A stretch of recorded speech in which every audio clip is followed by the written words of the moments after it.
So the last time we did this, our recording software decided to default me to my webcam mic, even though I had my fancy podcast mic plugged in. So I think we have that figured out now. I can't ask you to confirm this because you're weird and you don't even use headphones or anything for podcasting. So it all sounds the same to you because it's coming out of your computer speakers from 2007. But I think we're in a better spot with this now. So hopefully that issue is resolved. And I'm not even going to give you a chance to respond to that shot I just took at you. Welcome back to the Brewer Fanatic podcast. It's been a couple weeks now since we last updated everyone on everything going on in the Milwaukee Brewers off season. We got a couple new developments to discuss for you over this next hour and a half or so. So I guess we can just kind of jump right into it, Spencer. I'm not even going to ask you how you're doing. We're just going to go straight into the first bit of news that we have, and that is Pat Murphy winning the National League Manager of the Year. This one's really not a surprise to anybody. He was considered the heavy favorite. We're finding out now just how heavy that favoritism was, though. He won 27 of 30 first place votes. So a landslide win for Pat Murphy as NL Manager of the Year. And I've talked about this a little bit. This award has just always been pretty funny to me. And everything that Pat Murphy has said has been not quite in exactly the same vein, but kind of a similar vein. He's talked a lot about how, he doesn't want to bash the award, but it's difficult to really determine what the exact impact of a manager is. When I'm looking at this, a lot of times it's just which team overperformed the external expectations for them. In this case, it was the Brewers who arguably overperformed what the pundits expected more than any other team. So Pat Murphy wins Manager of the Year for that. I firmly believe that there are a lot of instances where a manager was actually a better manager, but because his team didn't win as many games or overperform the expectations, he got not penalized for that, but not given credit maybe when, if you actually boil down the things that matter for a manager, he was actually better at those things. But Pat Murphy trying to kind of take this in stride and not make too much of it. He talked about how it really is or should be a staff award for all the moving pieces and all of the people that it takes to build a successful team and to help run a successful team. We've talked about Pat Murphy a lot as a manager throughout the year, so I don't think we need to rehash that whole thing. So really what I'll just say again is kind of what we've been coming back to before. He did a very good job of just keeping things stable when the Brewers were coming off a lot of turnover, a lot of uncertainty. The expectation internally was always that this team was going to compete in 2024. So maybe if you ask some people within the clubhouse or within the front office of how things went compared to what they expected, maybe you wouldn't get quite a huge discrepancy like some of the external pundits saying that, wow, the Brewers came out of nowhere. My guess is the front office didn't see this as coming out of nowhere, but I think the main draw to hiring Pat Murphy in the first place was always he has an existing connection with the guys who will be returning on the coaching staff, on the roster. They already have his respect. And then he's also just a good enough guy, a good enough leader, and a good enough clubhouse manager to help prevent some other issues from popping up or to help some of the incoming guys or the younger guys find their footing a little bit.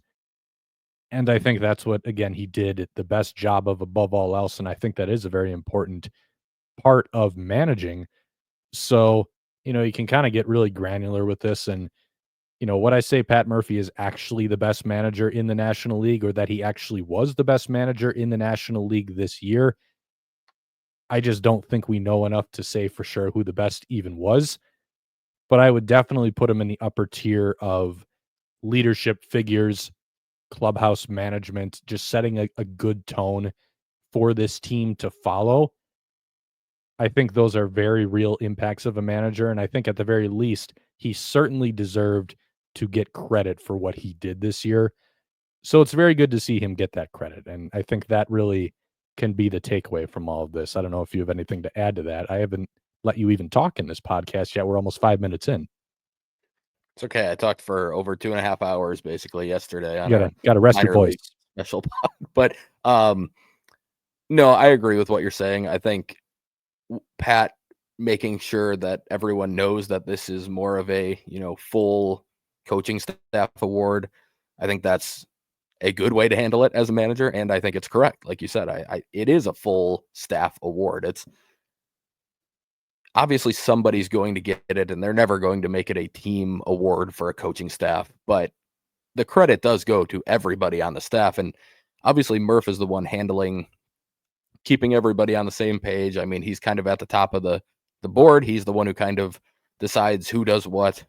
They all have obviously they have roles and defined roles, but he's still the one that's kind of maneuvering around. He does it with the roster, he does it with the coaching staff. Like, he has to do all of this stuff. So in the end, if anyone's going to be recognized from the staff, it makes sense for it to be him. But overall, I think everything you said is true. It's less about the in-game management stuff, which frankly was better than I expected it to be, but still, I mean, there were definitely nit you could nitpick it, and you could find holes in some of the stuff he did, and we talked about it. And that's you could do the same of anybody, especially somebody that you're watching every night like we do with Murphy. But the leadership ability, the ability to keep everybody through a Corbin Burns trade in the offseason, through a ton of roster turnover, and to still just have a crazy good clubhouse presence, a very good overall clubhouse just vibe to it, like Murph has always been able to put together and the Brewers have been known for a long time. That's what did it for him. And you talked about, they outperformed the pundits, and they did by a lot in that regard. Most of them were kind of thinking, you know, 78, maybe like a 500 team.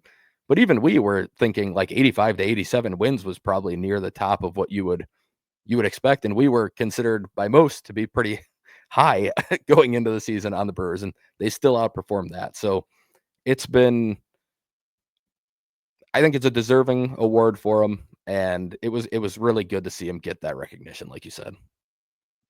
A couple more notes from awards voting. So the MVP awards were handed out on Thursday night.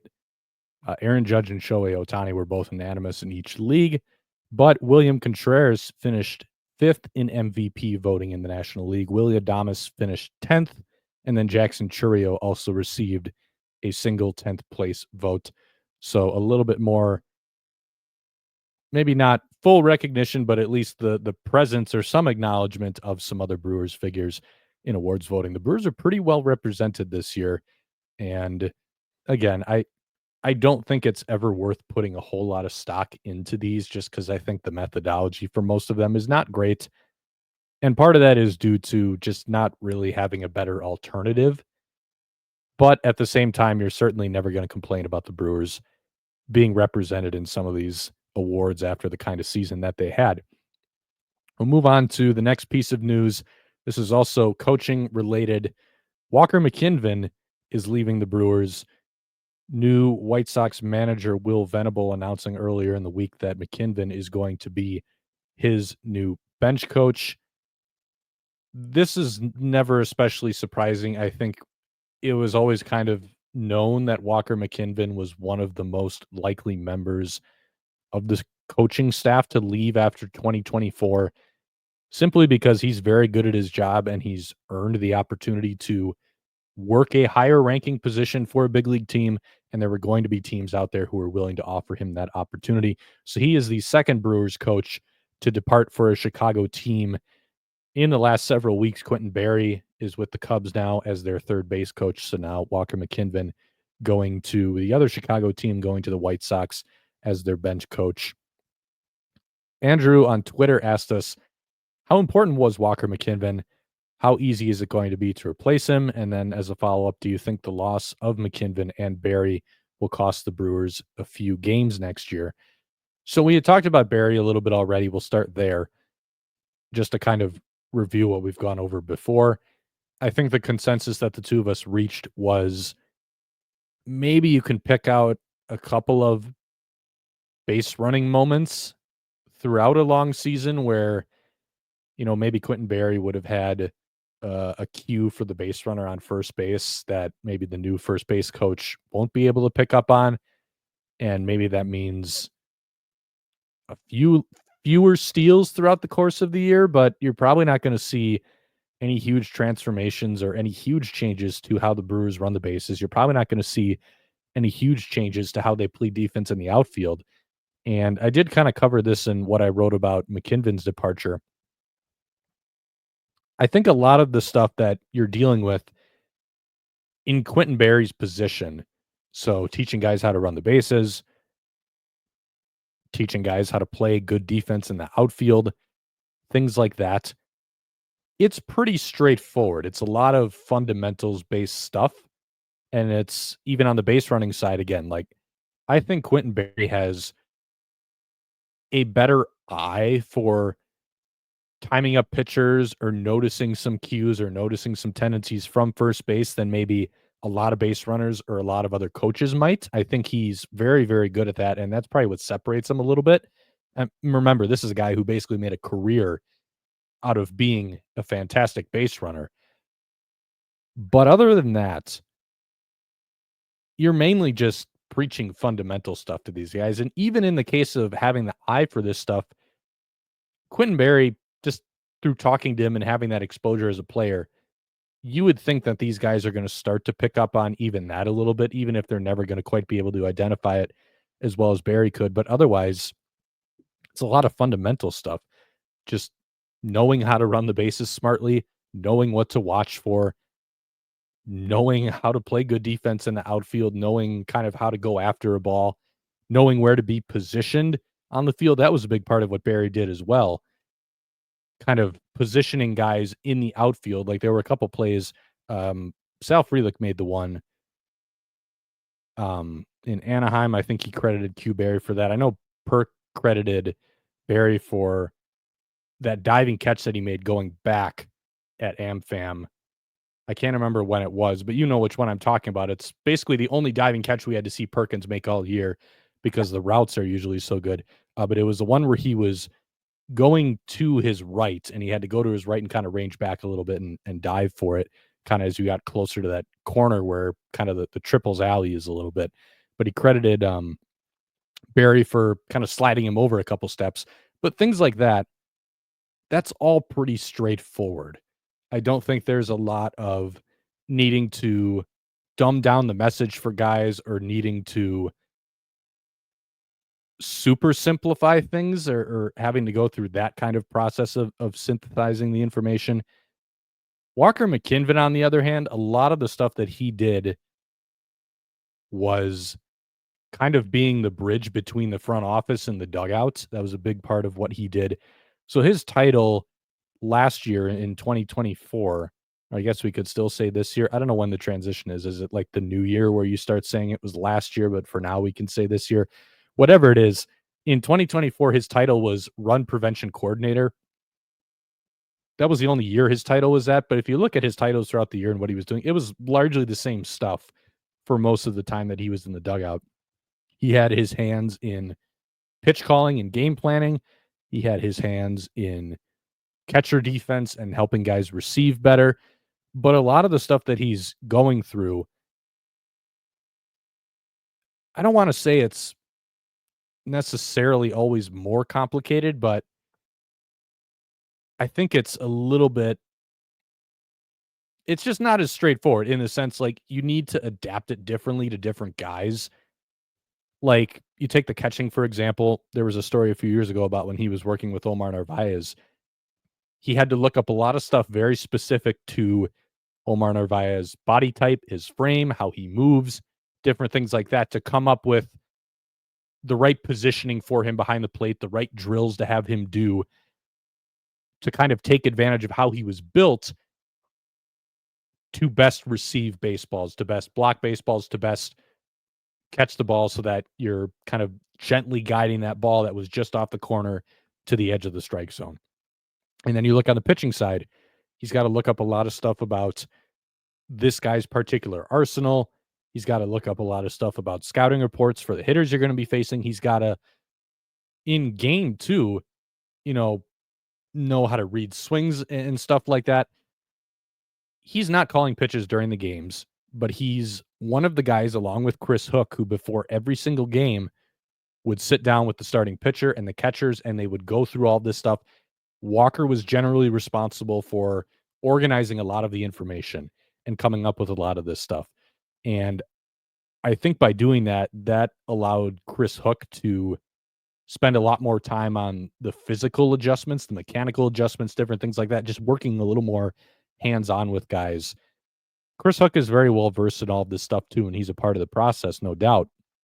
And I do think he is more valuable than McKinven because he's doing all the mechanical stuff as well.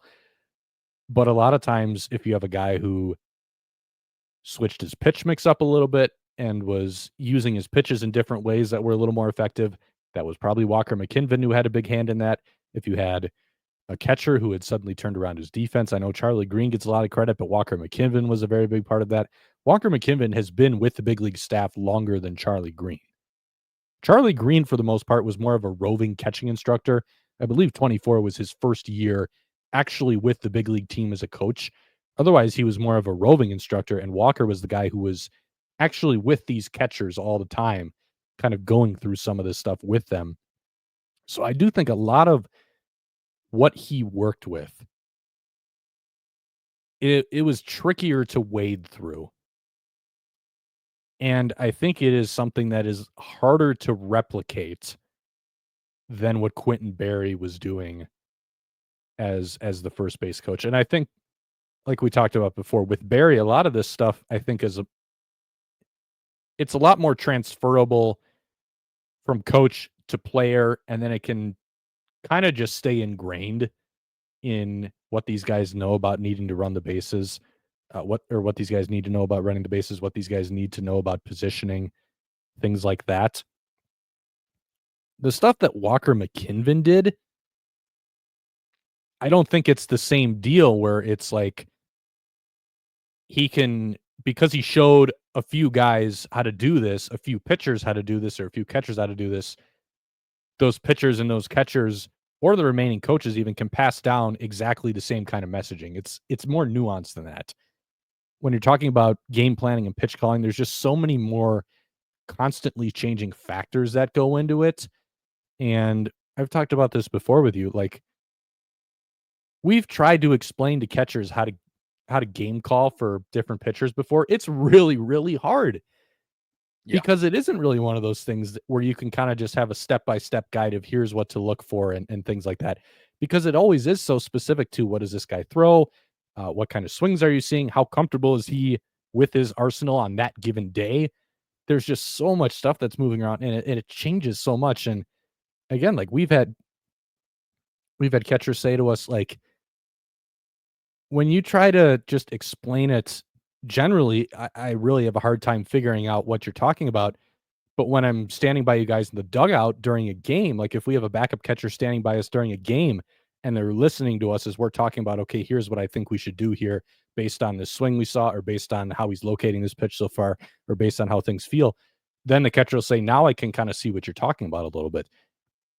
And that's the tricky thing. So if Walker's gone now, you are going to have different guys who, again, the Brewers have a lot of guys who are good at this stuff, I think, but it's going to be a little different. And I think if there's any area where you can feel the loss of a coach a little more, I think this is it, because this is some tricky stuff that he had to do. And it's stuff there's never really a true right answer either for how you're going to plan a game. You know, there are good ways to go about it and bad ways to go about it, broadly speaking, but there's never one 100% right answer for what pitch you should call here or how you should be mixing pitches. In my mind, that makes it harder to replicate. At least like with Quentin Berry, I feel like it's a little more agreed upon, like, okay, like, here's what we work on when we're taking a lead. Here's what we work on when we're taking a secondary lead. Here are things you should watch for when you're watching the pitcher. Here's where you should stand in the outfield based on what the data says that we have about this guy. I feel like that's just all so much more straightforward and a little bit easier to maintain even when he's gone compared to the stuff that Walker McKinven was doing. And again, the Brewers have a lot of smart guys in the game planning field, but it is probably going to be a little bit different. And I'm curious as well how this could potentially have a ripple effect on Chris Hook's job, especially if Walker was the one who was kind of preparing a lot of information for Hook ahead of time, which just allowed Hook to focus on some other things that, quite frankly, are probably the biggest deal with his job as a pitching coach. I'm curious about how this could potentially impact what kind of work he needs to do, how he's able to work with whoever is filling more of that McKinven role moving forward. And I guess a good way to sum up this tangent that I've kind of gotten myself on is Quentin Berry was the first base coach. Quentin Berry was the outfield defense coordinator. That's one guy filling those jobs. Meanwhile, the Brewers have like a game planning army of coaches who are going through all this stuff. And to me, that tells you how different those jobs are. And again, you can look at that and say, well, McKinven's just one guy. Yes, but he was a very big part of something that I think is one of the hardest things to do as a strategist or as a coach in baseball. I don't think he's going to be easy to replace. And again, the run prevention unit's not going to just magically fall apart without him. They still have a lot of guys in place. And again, Walker McKinven, very high up on my list of guys I think would have been valuable for the Brewers to keep. But I would still put Chris Hook ahead of him. I think if you're picking between Hook and McKinven, still Hook, not really close, just because of the additional added responsibilities Hook has and how good of a job he's done as the guy who kind of ties all this stuff together. But McKinven did some pretty complicated work. And I think he did it in a way that it really resonated with a lot of the right people. That's a big part of this too. You don't know for sure. Whoever else takes on this kind of role now, are they going to be as good as McKinven, not only on the strategy side of just knowing how to parse through all of these factors and come up with a good game plan based off of that, but also communicating that and knowing the right information to expose guys to all of this stuff. It's really tricky. And again, I think the Brewers have more guys who are qualified to do it. But are they going to have guys who in 2024, 2025 are going to be able to do it as smoothly as McKinven seemed to do all the time? I'm not sure. Yeah, I think it's what we've talked about with, the Hook thing and the Berry thing, but just to different degrees. There's probably going to be a little bit of an adjustment period with the whole group here. Like, this is going to be a new arrangement for them. There's going to be somebody new who's, like you said, it's an army of people doing it, but I think by most accounts, McKinven was the one leading the army. So now it's a new guy kind of heading that whole planning process, the whole scouting process, and all of the stuff you talked about with the pitchers. Like you talked about, he's been instrumental in improving a bunch of the receiving for the catchers. And Charlie Green, like you said, got a lot of credit, and he worked with these guys in spring a lot because that was when he got the opportunity to. And he worked with the minor league catchers and made big strides there. But it was McKinven who was there on the day-to-day in the season, making sure everything was going how they had planned it.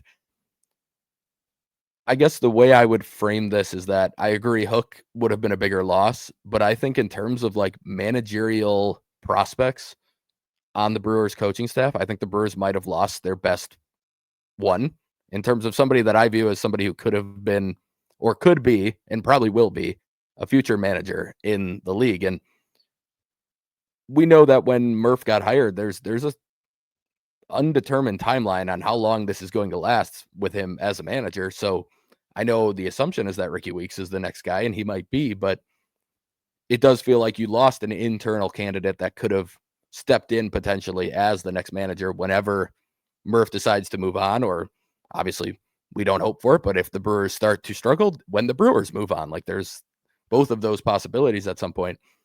And I mean, in the end, if they love Walker McKinven that much, they'll interview him for the managerial job, assuming he doesn't have one anyway, just as somebody who's not currently coaching for the Brewers. But I do think then you've lost that internal, like moving him straight into a role where there's no disconnection, like we've talked about with guys like Hook and guys who come through the system as coaches. So it's definitely a loss. I think it's so far, well, I think it's likely to be the biggest loss on the coaching staff. this offseason. But again, it's not something that the Brewers won't be able to overcome. I think it is the one that probably is more noticeable over the course of a season than what we will see from not having Quentin Berry. And I guess just to answer the other question, does the loss of McKinven and Berry cost us a few games next year? I have a hard time saying yes. I mean, could it? It wouldn't shock me if maybe they lost a couple games just from probably more of the McKinven stuff, maybe early in the season. Maybe they don't have everything exactly how they want it with some of the reports, some of the planning, some of that stuff. And it might take them some time to get into that rhythm. But I still have a hard time believing either of these two guys will very clearly at any point be the reason the Brewers lost some of their games next year. I think it's really hard to pinpoint that. I think it's hard to do that with any coach at any point. The manager is probably the one you could maybe point at a couple times just because, he's the one pulling the strings and his decisions are ultimately the ones that show up on the field. But it's a loss. I just don't know if it's going to be one that's super quantifiable in terms of wins and losses. Yeah, I think if there's one that you are going to feel, not saying you necessarily will, just from watching games and being like, that's a Walker McKinven thing that we're Yeah. not doing as well. But if there's any loss that will be felt, I think it's this one. And I think there is a chance this could go down as one of the bigger coaching losses the Brewers have in the next few years. They're going to lose more people after McKinven. But I do think there is a chance he goes down as one of their brightest, most instrumental coaches that they lose. Yeah. Especially now that Chris Hook is locked up for a few more years. But again, I think there is a way to overcome it. And again, if the Brewers felt that they absolutely could not survive without him, I'm sure that there would have been far more of an effort to promote him or give him crazy money or something like that. And that kind of leads into something I was thinking of on the front of future managers. I do think you can ask the question, should the Brewers maybe have been a little bit more aggressive with promoting him? Because that's really how you keep guys from leaving, especially guys in his position. He left Milwaukee because he got a higher ranking position. He's going to have more responsibilities. He's going to be closer to that manager seat. He's going to make more money. Should the Brewers have done that for him? And maybe he was a candidate behind the scenes. I don't know, as they were kind of figuring out last year what to do with their coaching staff moving forward. But I think it's a question to ask. I don't have a definitive answer on it, but I do think it's a fair question to ask. Should the Brewers maybe have been a little bit more aggressive with trying to promote him in an effort to keep him around longer? But we're going to find out, maybe. Again, it's hard to tell what exactly is the influence of a coach when you're watching a game. But I do think this one's pretty important because he was involved in a lot of granular stuff that I think can kind of add up. It's just really hard to pinpoint where exactly you're seeing the difference, So it maybe is something we can kind of come back to. I'd be curious to look on the pitching side if there are any returning guys who are maybe using stuff a little bit differently, and it seems to be a consistent pattern across the entire team, or more so across guys with similar profiles. That's probably the better way to look at it because we talked about how not every guy is going to be able to pitch the same or sequence the same. You're going to kind of have to lump the guys with similar arsenals together and see if there's a theme across those guys, each of those guys in each of those groups using stuff a little differently. But my guess is it's going to be pretty tricky to pinpoint anything. But I do think if there's one that will be felt, it probably will be this one. But we'll see what happens. So again, couple changes for the Brewers on that game planning side. We'll see how it goes. Pivoting over to some player personnel discussion, the deadline to protect eligible players from the Rule 5 draft was on Tuesday. The Brewers protecting two pitchers. Logan Henderson, we talked about him before. He was the lock.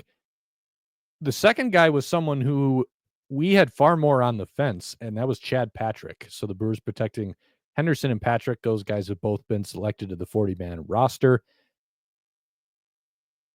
when I saw this, I was a little surprised that it was Patrick. I was thinking, I believe what I had said on the episode where we previewed this a little more. I had said Henderson and Coleman Crow were the two who I thought were going to make it, Mhm. and I had Patrick as kind of that on the fence third guy. Looking at it now, just trying to figure out kind of what they were thinking and why they went this way instead. My guess is they just saw Patrick as more likely to be selected than Crow Yep. because that's what always made Crow an interesting case too. Because basically anyone who was interested in picking him, if there is anyone interested in picking him, and maybe there's not based on kind of the gamble the Brewers are taking here. His case was interesting because there is the potential to contribute this year in the big leagues, but he didn't pitch the entirety of the 2024 regular season in the minors. He's never pitched beyond Double A. Like it is an interesting kind of case to look at. Chad Patrick, again, I think he's like we talked about, just very similar to a lot of these kind of plug and play back of the rotation types the Brewers have used over the last couple of years. Your Colin Rays, your Aaron Savali's, those kind of guys. And to me, that's kind of what I was thinking as a reason why he never really got the call. But it seems the Brewers see enough there where I think they just want to hang on to that depth and have that option. So he's on the 40-man. Henderson's on the 40-man. Spencer, I don't know if you have any more thoughts just on those two guys specifically being picked up, mainly Patrick, because we knew Henderson was going to be a lock. And then we can kind of move on to some more thoughts relating to the Rule 5 draft.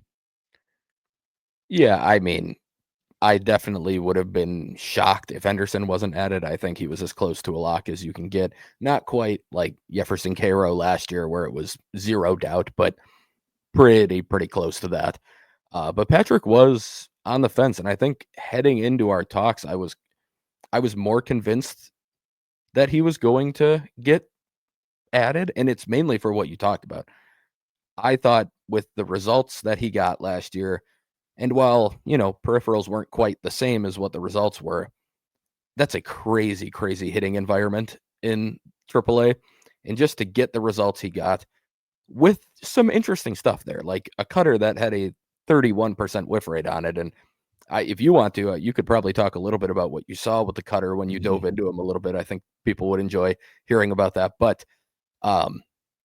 just generally, there were good things. The four seam also had a 31% whiff rate on it. Like the Brewers like multiple fastball guys. He throws a sinker as well. He's got all three of them.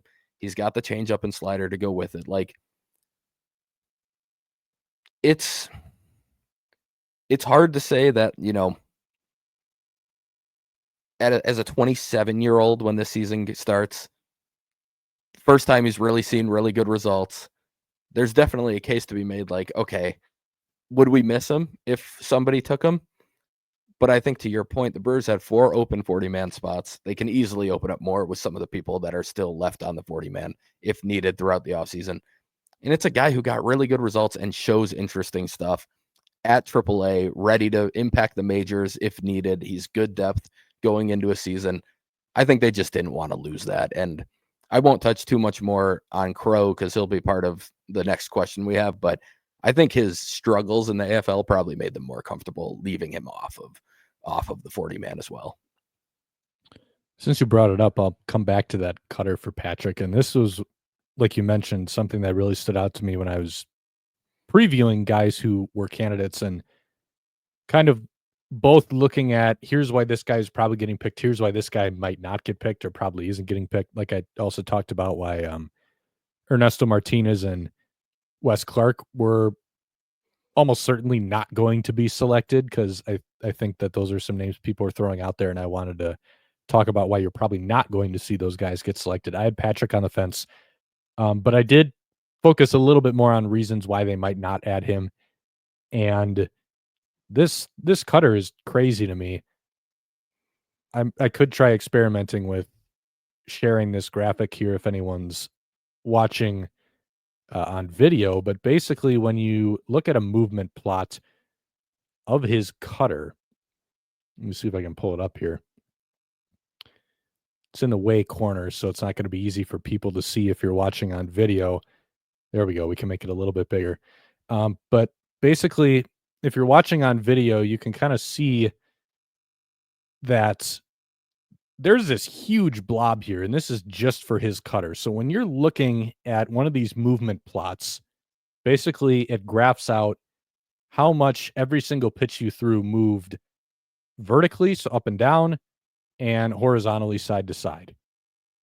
And usually there's kind of an established like normal size for all of these clumps to be, these clumps of pitch types. The clump for his cutter, if you're watching this on video or if you're listening, I'm trying to explain what this looks like. And you can go to my post on Twitter about it. Just go to my profile and just click on media and you'll find the graphic pretty quickly because it's one of the last pictures that I've posted. This is a huge cluster. And Matt Truebud kind of looked at it a little bit more too and put a different graphic up after he was going through what I wrote. And he basically looked at kind of the pitchers who have the widest discrepancy in how their cutter breaks. And Patrick was like right at the top. This pitch is like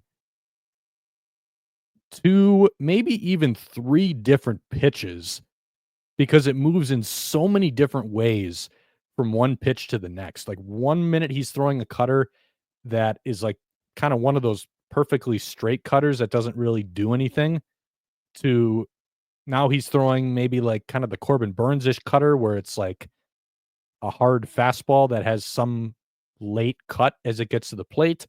And then the next one has like almost 12 inches of lateral movement. That's like a breaking ball. That's not really a cutter. But all of these pitches are like the same speed. So I'm trying to figure out what's going on here. Either he's really good at manipulating this thing based on what kind of swing he's trying to get in that situation, or his cutter is just all over the map and he legitimately has no idea how it's going to move whenever he's throwing it. And that's interesting for me because that does kind of play into how do the Brewers project him at the big league level. If he's really good at manipulating this cutter, and it's actually like 2 or 3 different versions of the cutter on purpose, like more of the really straight cutter, more of the late hard cutter, or more of like a slider, basically like a breaking ball, but it's all the same speed, which is that's what kind of leads me away a little bit from the manipulation thing. Because you'd think maybe he's trying to take a little bit off it, but if he's doing that on purpose, that could actually be a pretty valuable asset. Yeah. If he's not doing it on purpose and he's legitimately just all over the place with this pitch, it's very difficult to project how that pitch is going to play against the best hitters in the world. And so this is something that I saw and I was like, I wonder if this is something that gave them a little bit of pause from promoting him, if this is on accident, if it is because he's just so crazy inconsistent with how he's getting that cutter to move. Like, again, and if you're looking at this graph, if you're watching on video, it's absolutely massive. If you're listening, I can kind of try to give a synopsis here. So about the farthest out he is horizontally, like the extreme, the cutter actually had like 5 inches of arm side movement. So that's kind of one that, maybe you tried to get around it, but it just didn't come off quite right. So it was more like a straight fastball. The widest cutter, or the longest cutter in terms of moving side to side, is like 14 inches. That is a massive, massive range of how much that pitch is moving. Those are not remotely the same pitch. Like, again, that's the difference between basically a completely straight fastball, like a completely straight backspin fastball, and a pitch that's really going to look like a slider, almost like a sweeper, because when you're getting into the double digits of break, that's like sweeper territory.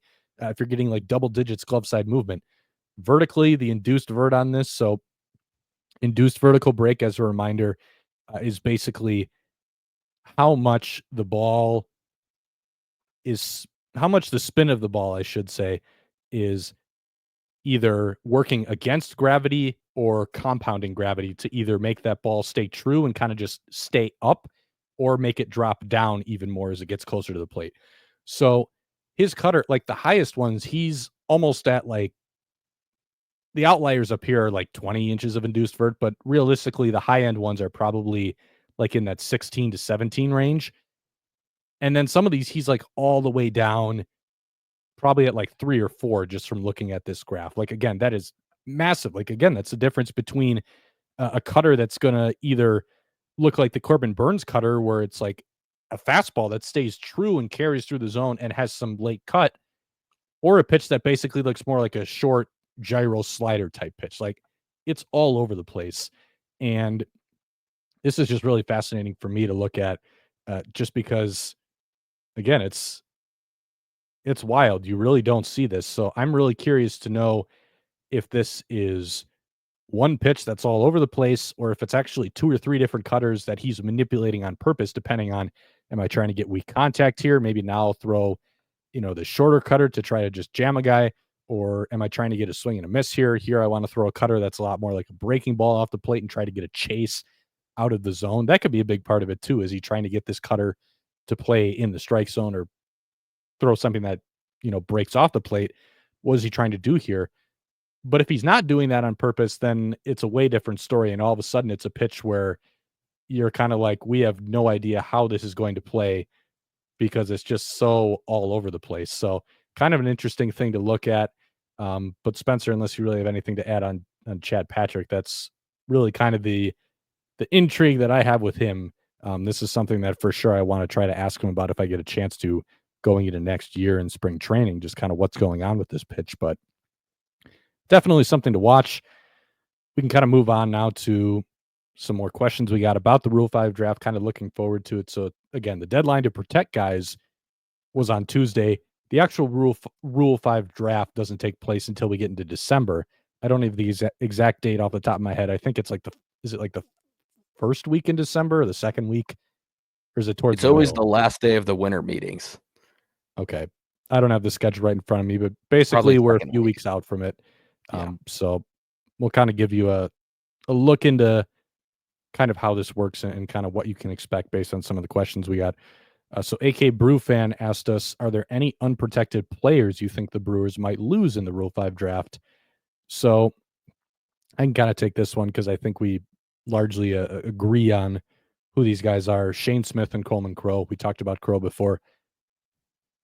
Smith is an interesting one for me. I think Smith is going to get picked up by somebody. I think there's a pretty good chance it's going to happen, because I think he's got stuff that can play in the big leagues. I think his issue was he's just kind of redundant for the Brewers. This seems like a guy who, like, the Brewers might know they're going to lose him, but they know that they can afford to lose him, as opposed to someone like Crow, who's probably a little more like, we feel pretty confident nobody's going to pick him up. But I think Shane Smith is very likely to get picked up. I previewed him a little bit and kind of broke him down in that story I wrote. The only thing I saw for him as really a real drawback was the fastball shape seems a little inconsistent. Sometimes it gets a little cutter-like instead of having more run on it. But other than that, like, that fastball curveball combo should play pretty well against big league opponents, especially if he can kind of tighten up that movement a little bit. It's not nearly as bad as Chad Patrick, or as crazy as Chad Patrick with the cutter. But you are talking about a pretty big difference between some four-seamers that have quite a bit of arm side movement, and then some four-seamers that are a lot closer to that cutter territory, having that natural glove side cut late. But I think he's pretty likely to get scooped up. And then again, Crow's the other guy.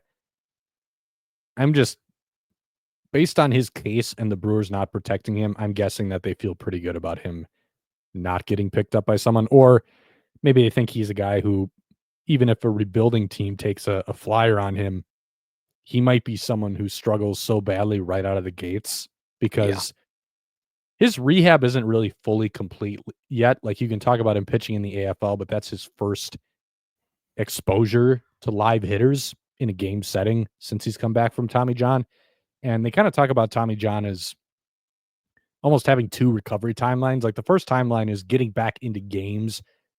The second timeline is when the stuff and the control fully come back after getting back into game action or getting back to facing live hitters. So he might be a guy who, even if someone were to pick him up, it just becomes pretty clear early on that he's not quite a viable MLB arm yet. Maybe he could be in a few months, but maybe a team's just not willing to to keep him on their roster, and the Brewers get him back. So those are the two guys to watch, though. Two guys we've talked about before. And then his second question is, are there any Rule 5 targets you think the Brewers might draft? Potentially some infield depth.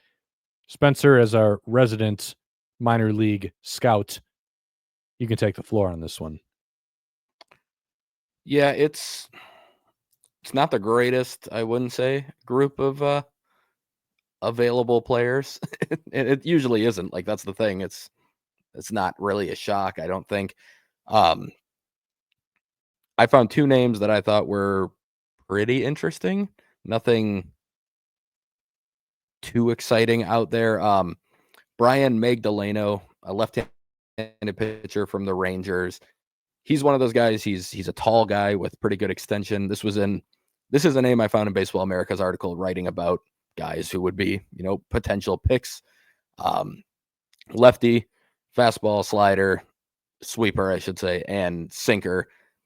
But in the mid-90s, pretty young guy with a live arm. It's a lefty arm. It's kind of a guy who feels like maybe you could hide in the majors, in the bullpen, as somebody who could just kind of make it through a season. And then you would probably hope he had developed enough to be in the majors the next year, but he might be a guy you would send back down. And that makes it hard for a team like the Brewers, I think. But he is an interesting player. That's kind of the main reason I put him on here. I think there's actual ability. And lefty reliever could be a little bit of an opening in the Brewers bullpen, depending on what happens with Hobie, depending on if Ashby or Hall are starting.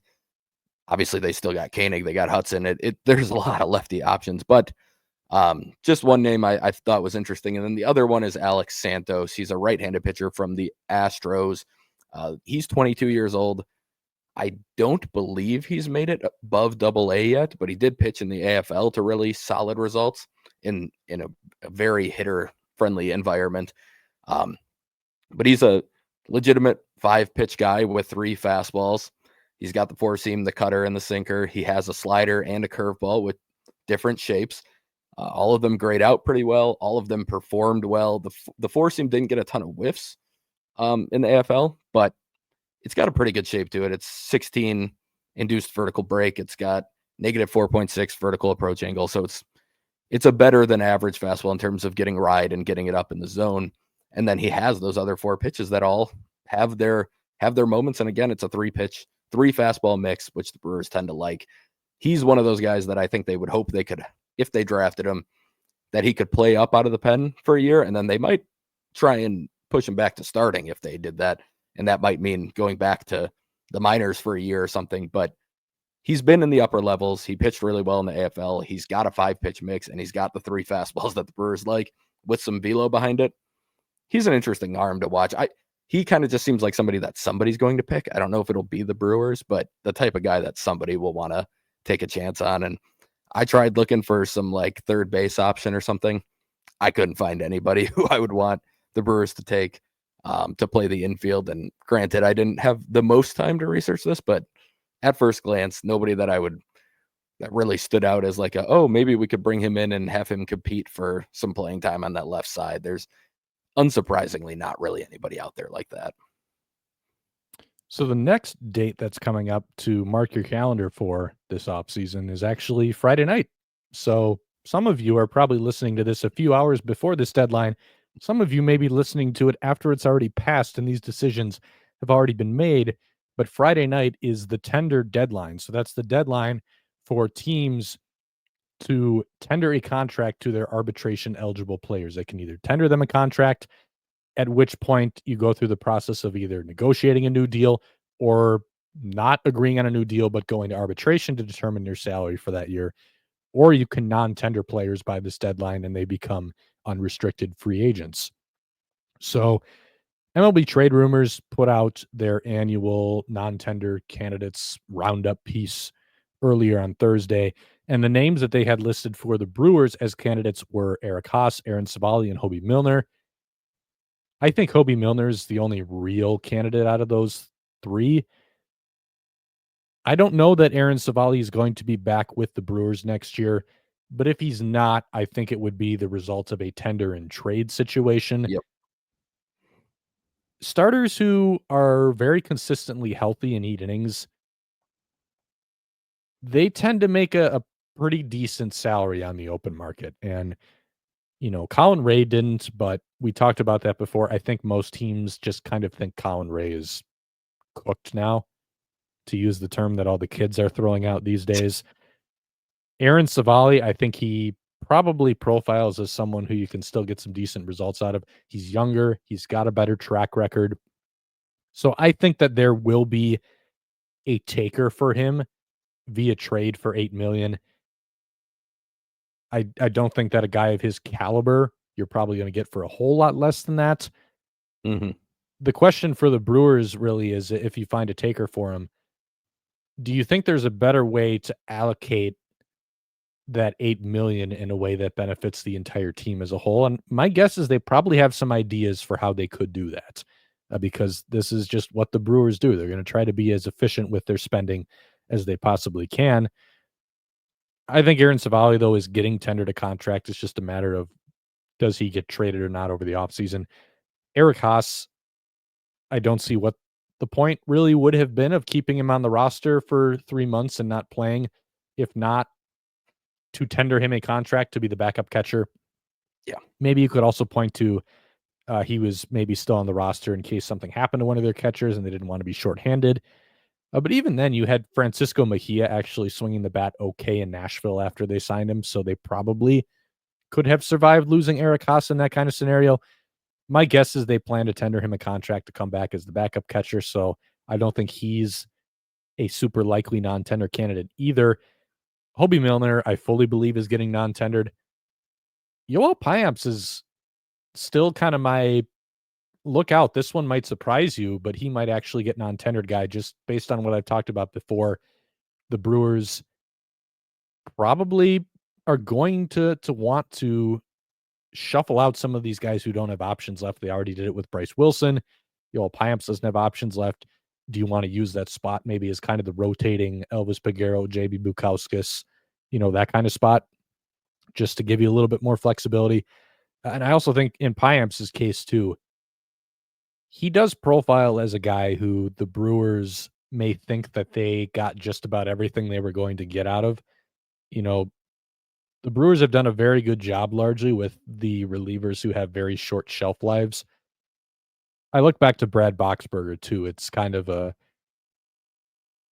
Yoel Payamps doesn't have the exact same profile as Brad Boxberger, but it kind of is like one of those things where for as well as he did finish the season, the quality of contact against him did get quite a bit worse.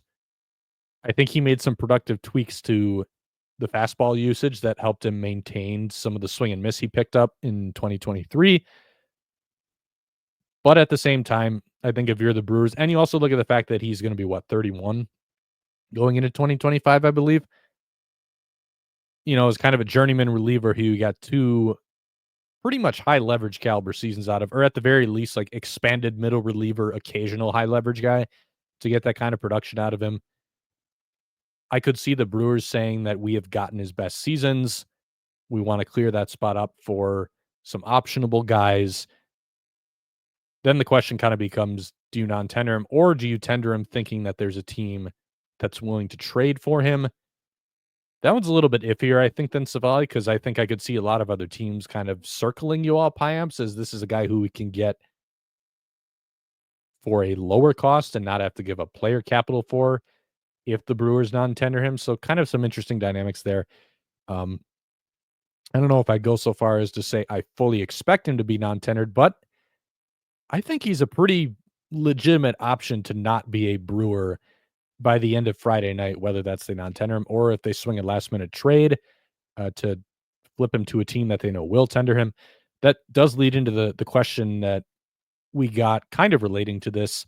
I don't think Ian necessarily had this in mind, but I put it in this section because the answer is tied to what he's getting at.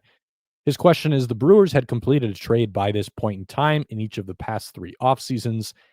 If I were to set the over-under line at November 29th for the first trade occurring, what side would you bet? Bonus points if we can predict the player involved in the trade. Before we get to that second point of the question, I'm going to address the beginning part. So usually when the Brewers had made a trade at this point in time, it's been because they knew they were not going to tender that guy, and they've traded him to a team that they knew were going to tender him a contract. Like Hunter Renfroe is a perfect example of this. The Brewers traded him before the tender deadline because they knew that the Angels would tender him a contract. And they did do something similar with Brandon Woodruff last year at that tender deadline. They didn't end up finding a taker, but they did shop him, seeing if anybody was willing to tender him a contract for next year. No team was, so they ended up non-tendering Brandon Woodruff and then re-signing him a few months later. But usually, unless there's some kind of crazy circumstance where just a really good deal pops up and it's a deal that for some reason both teams are unusually willing to pursue at that point in the offseason. We're still very early on in the winter. And I think a lot of times, like the really substantial trades, those just there's no harm in kind of waiting it out a little bit and taking your time to try to hammer out these deals. So usually, especially for a team like the Brewers, the kind of trades you're going to see before where we're at right now are going to be kind of these smaller, or even if they're not smaller, trades that at least have this deadline in mind.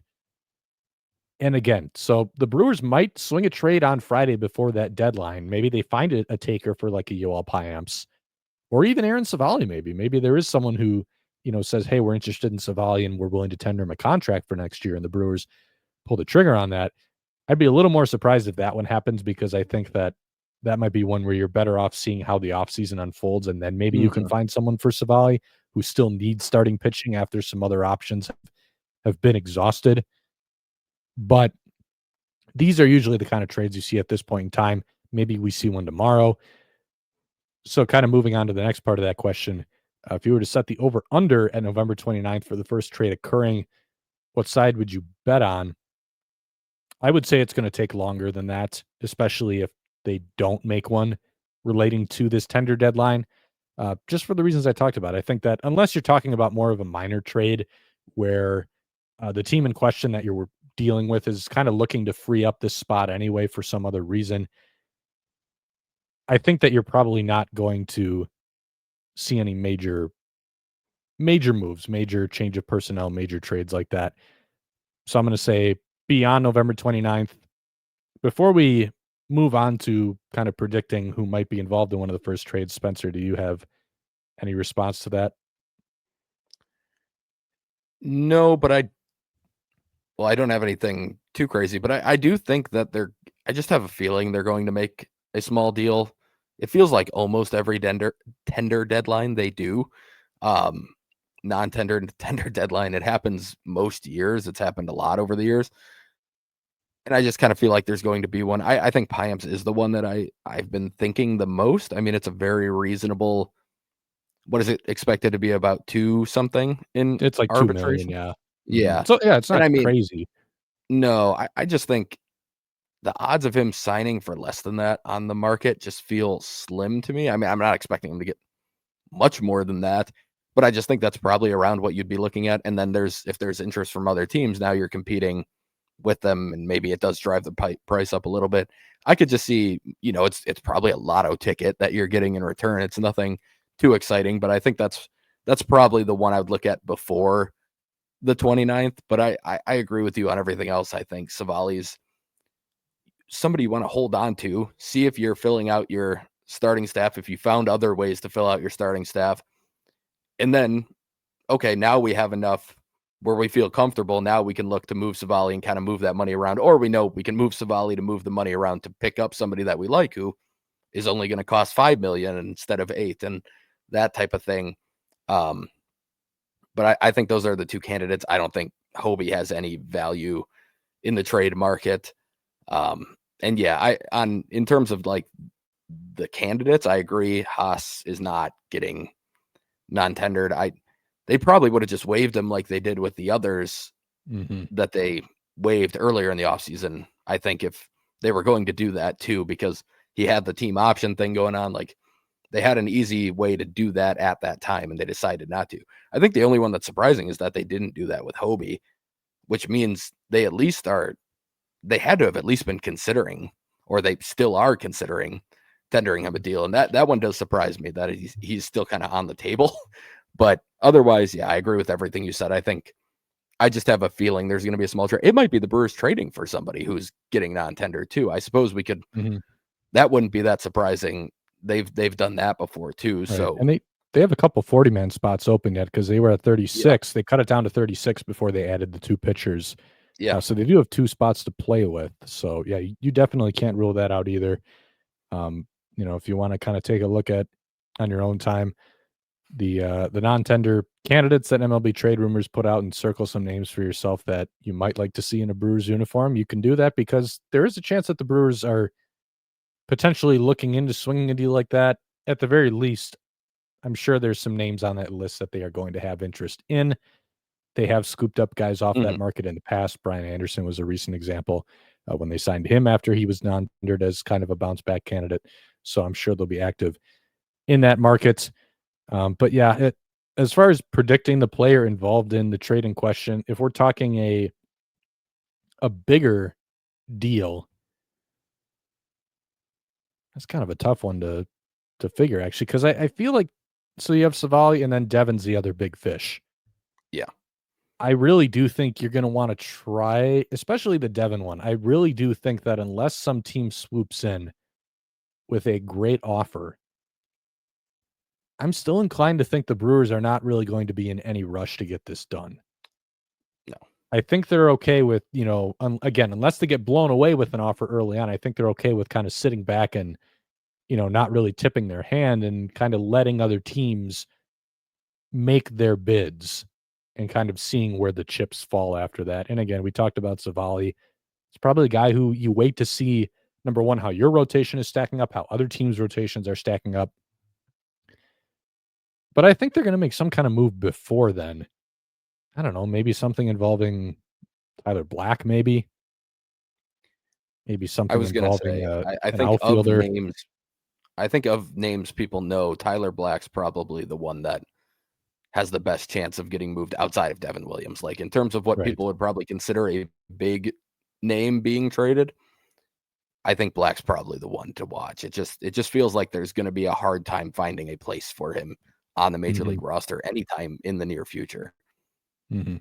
Yeah, but my guess is, like, again, it depends on kind of what Ian means here. If he's talking about just any trade, it's probably I think there's going to be something happening, December, January before anything huge. That's probably like a minor trade, maybe just kind of moving some things around on the 40-man or picking up kind of some guys who could maybe compete for a spot in camp, things like that.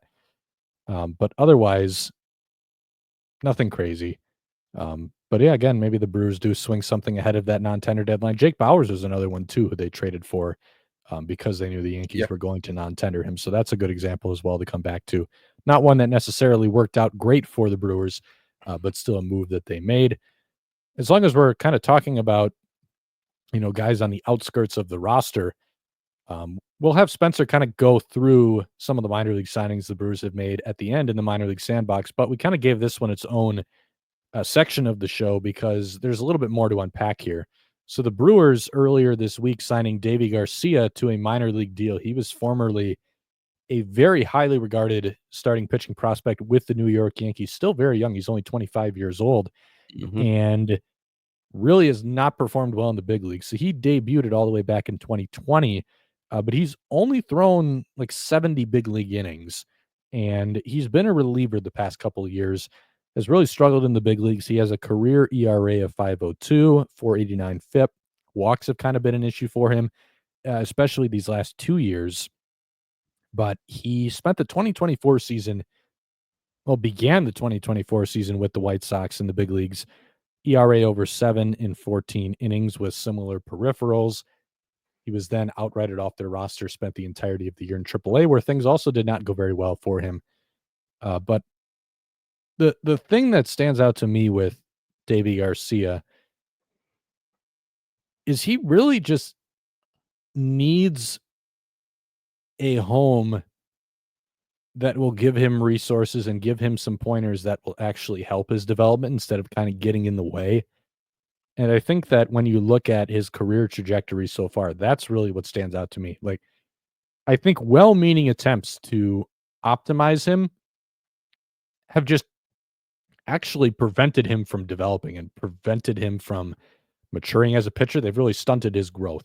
So I wrote about this at length a couple days after the signing was reported. So you can go read that whole thing at Brewer Fanatic. I would highly recommend you do it. And maybe that's just because I'm biased, but I actually do think there's some good stuff here to look at, especially talking about just the process of establishing oneself as a big league pitcher. But basically, Deivi Garcia, early in his career, it was fastball, changeup, curveball, like a big 12-6 curveball. The changeup got some pretty good grades too. The fastball always played pretty well at the top of the zone because he's basically like average induced vertical break coming from a fairly low release height. So he's not a super tall guy, and he throws from more of like a 3/4 release slot.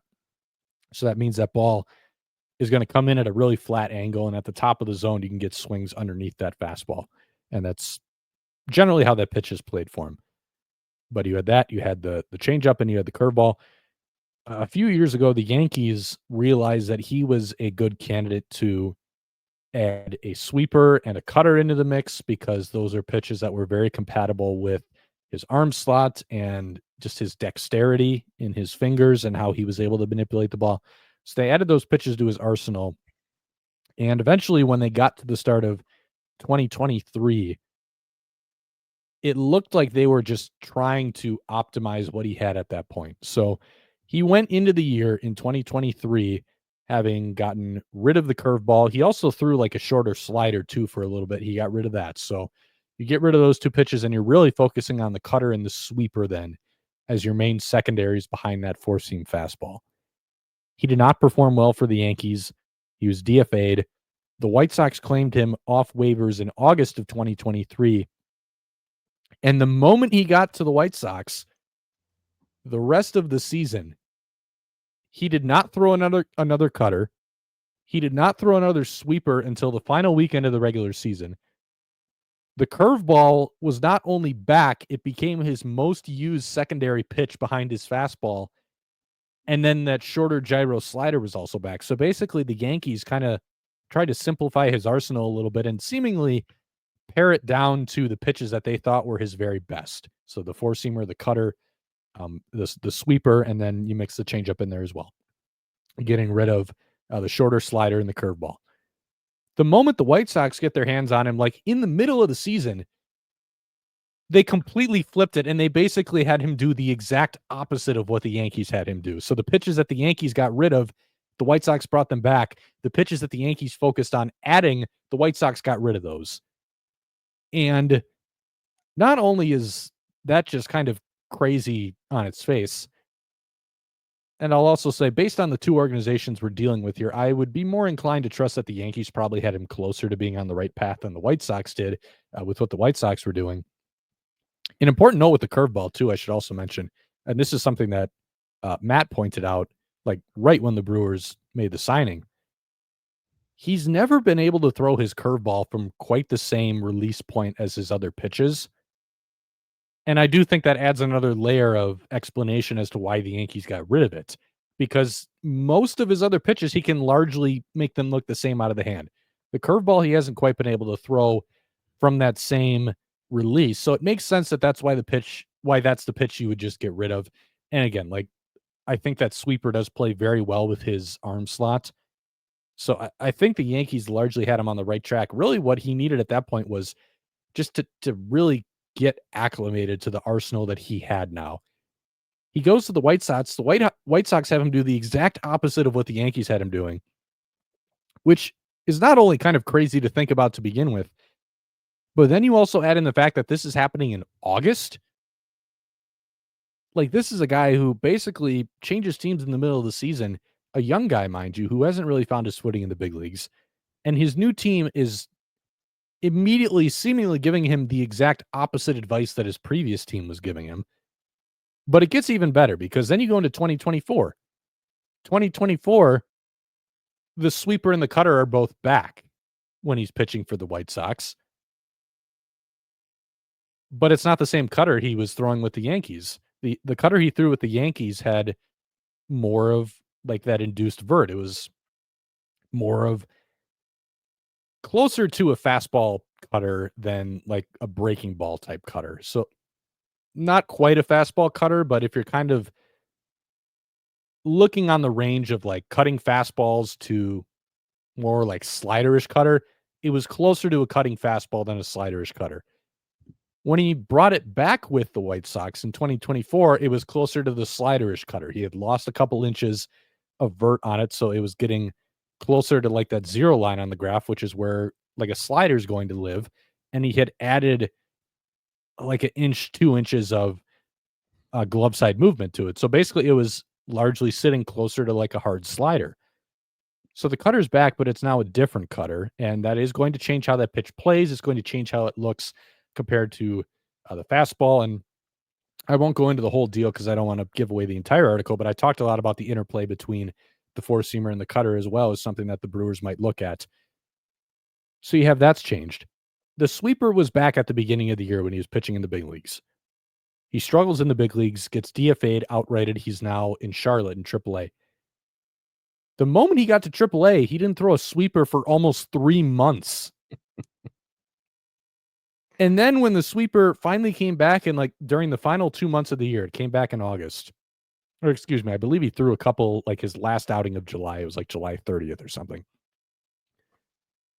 The sweeper had now lost a few inches of glove side movement, so it was basically sweeping a little bit less. So I'm inclined to believe they had him working on something with that pitch when they shelved it for 3 months. And I do think there's merit to, if we're really working on something, let's limit it to side work for now and maybe not show this pitch as much. But to not throw something for 3 months, that's a little out there. So there's just some weird stuff going on here. And again, I talk in an article about what specifically these changes mean. Like I speculated on what both teams are trying to get at with what they were doing here. I speculated on what the Brewers might think of this and what direction the Brewers might take these adjustments. But the bottom line is Deivi García, as a 25-year-old who really had not found his footing in the big leagues, every few months he was having vastly different messaging whispered into his ear about the kind of pitches he should be throwing, how he should be sequencing his pitches, possibly even where he should be locating these pitches. And I want everyone listening to just kind of take a step back, try to put yourself in his shoes. You're 25 years old. You've struggled in the big leagues so far, and you're really just trying to get comfortable with something and figure something out. That takes time. You need some runway to just take stock of your inventory, know what you have, know where you're at in your development, and have people around you who are able to kind of help you figure that out as well. And then just get comfortable with stuff, identify what you need to get better at, and then work on that. But when you constantly have people every few months whispering something completely new to you, whether it's, hey, we're going to get rid of these two pitches and focus on these two more. And then a few months later, it's, no, the two pitches that you recently added, we're going to get rid of those and instead go back to throwing the pitches that you got rid of a few months ago. And then potentially over the offseason, hey, we're going to change how you're throwing your cutter. Or then mid-season, hey, we're not going to throw your sweeper for 3 months and we're going to change how that pitch is coming out of your hand as well. Like, it's just, as someone who loves the science of making adjustments and developing pitches, like I'm an absolute geek about this stuff. And I love to dive super deep on it. And I always love to be thinking about, what's the next thing that this guy could maybe change a little bit to get a little bit better. As someone who loves this stuff, this is too much. It's way too much. Yes. Like, you cannot expect a guy to figure things out when this is seemingly how he's being coached. And I'm guessing that the Brewers have a much more grounded plan for what they want to see out of him, what he should be throwing, how he should be throwing it. And maybe they work on subtle variations of that throughout the year. But Deivi García should finally have an organization that is giving him consistent, grounded messaging. And he should get an entire year to just have a good support system around him, to work on the right things, to learn things about his identity as a pitcher, and then to grow. Because that's really what I see when I look at this guy. He just has never been given a fair opportunity to just go through the development process, a good development process. And hopefully the Brewers are finally able to give that to him. I know I've been talking for a while, so I can kind of pass it off to your thoughts, but we can also kind of talk about, you know, what we think we're going to see from him in spring training. He'll be in big league camp, but also kind of what role do we want to see him fill with the Brewers? I have thoughts on kind of what they should do with him, but I can kind of let you take the lead on that first.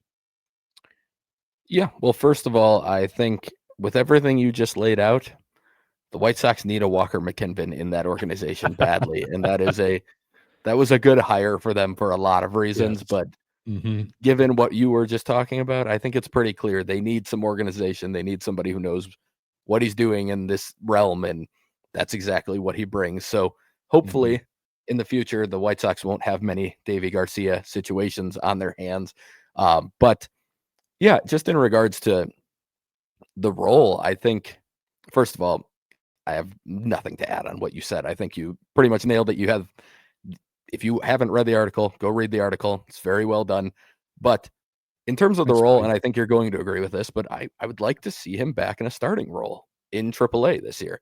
I want to Yep. see him in the rotation. I think he has the stuff to do it. He has the arsenal to do it. And I think that gives him, I mean, it's always good to have starter depth. We just talked about it with Chad Patrick. We talked about it with guys like Logan Henderson. And the question we have about Garcia is in relation to somebody that was kind of following a similar path, honestly. There's a lot of value in just being able to give solid innings as a starter as compared to being a middle reliever or something. I think his stuff could play really well out of the pen if the Brewers are able to maximize it and what he has. But I think there's so much value in considering he's 25. Like he's got the time to.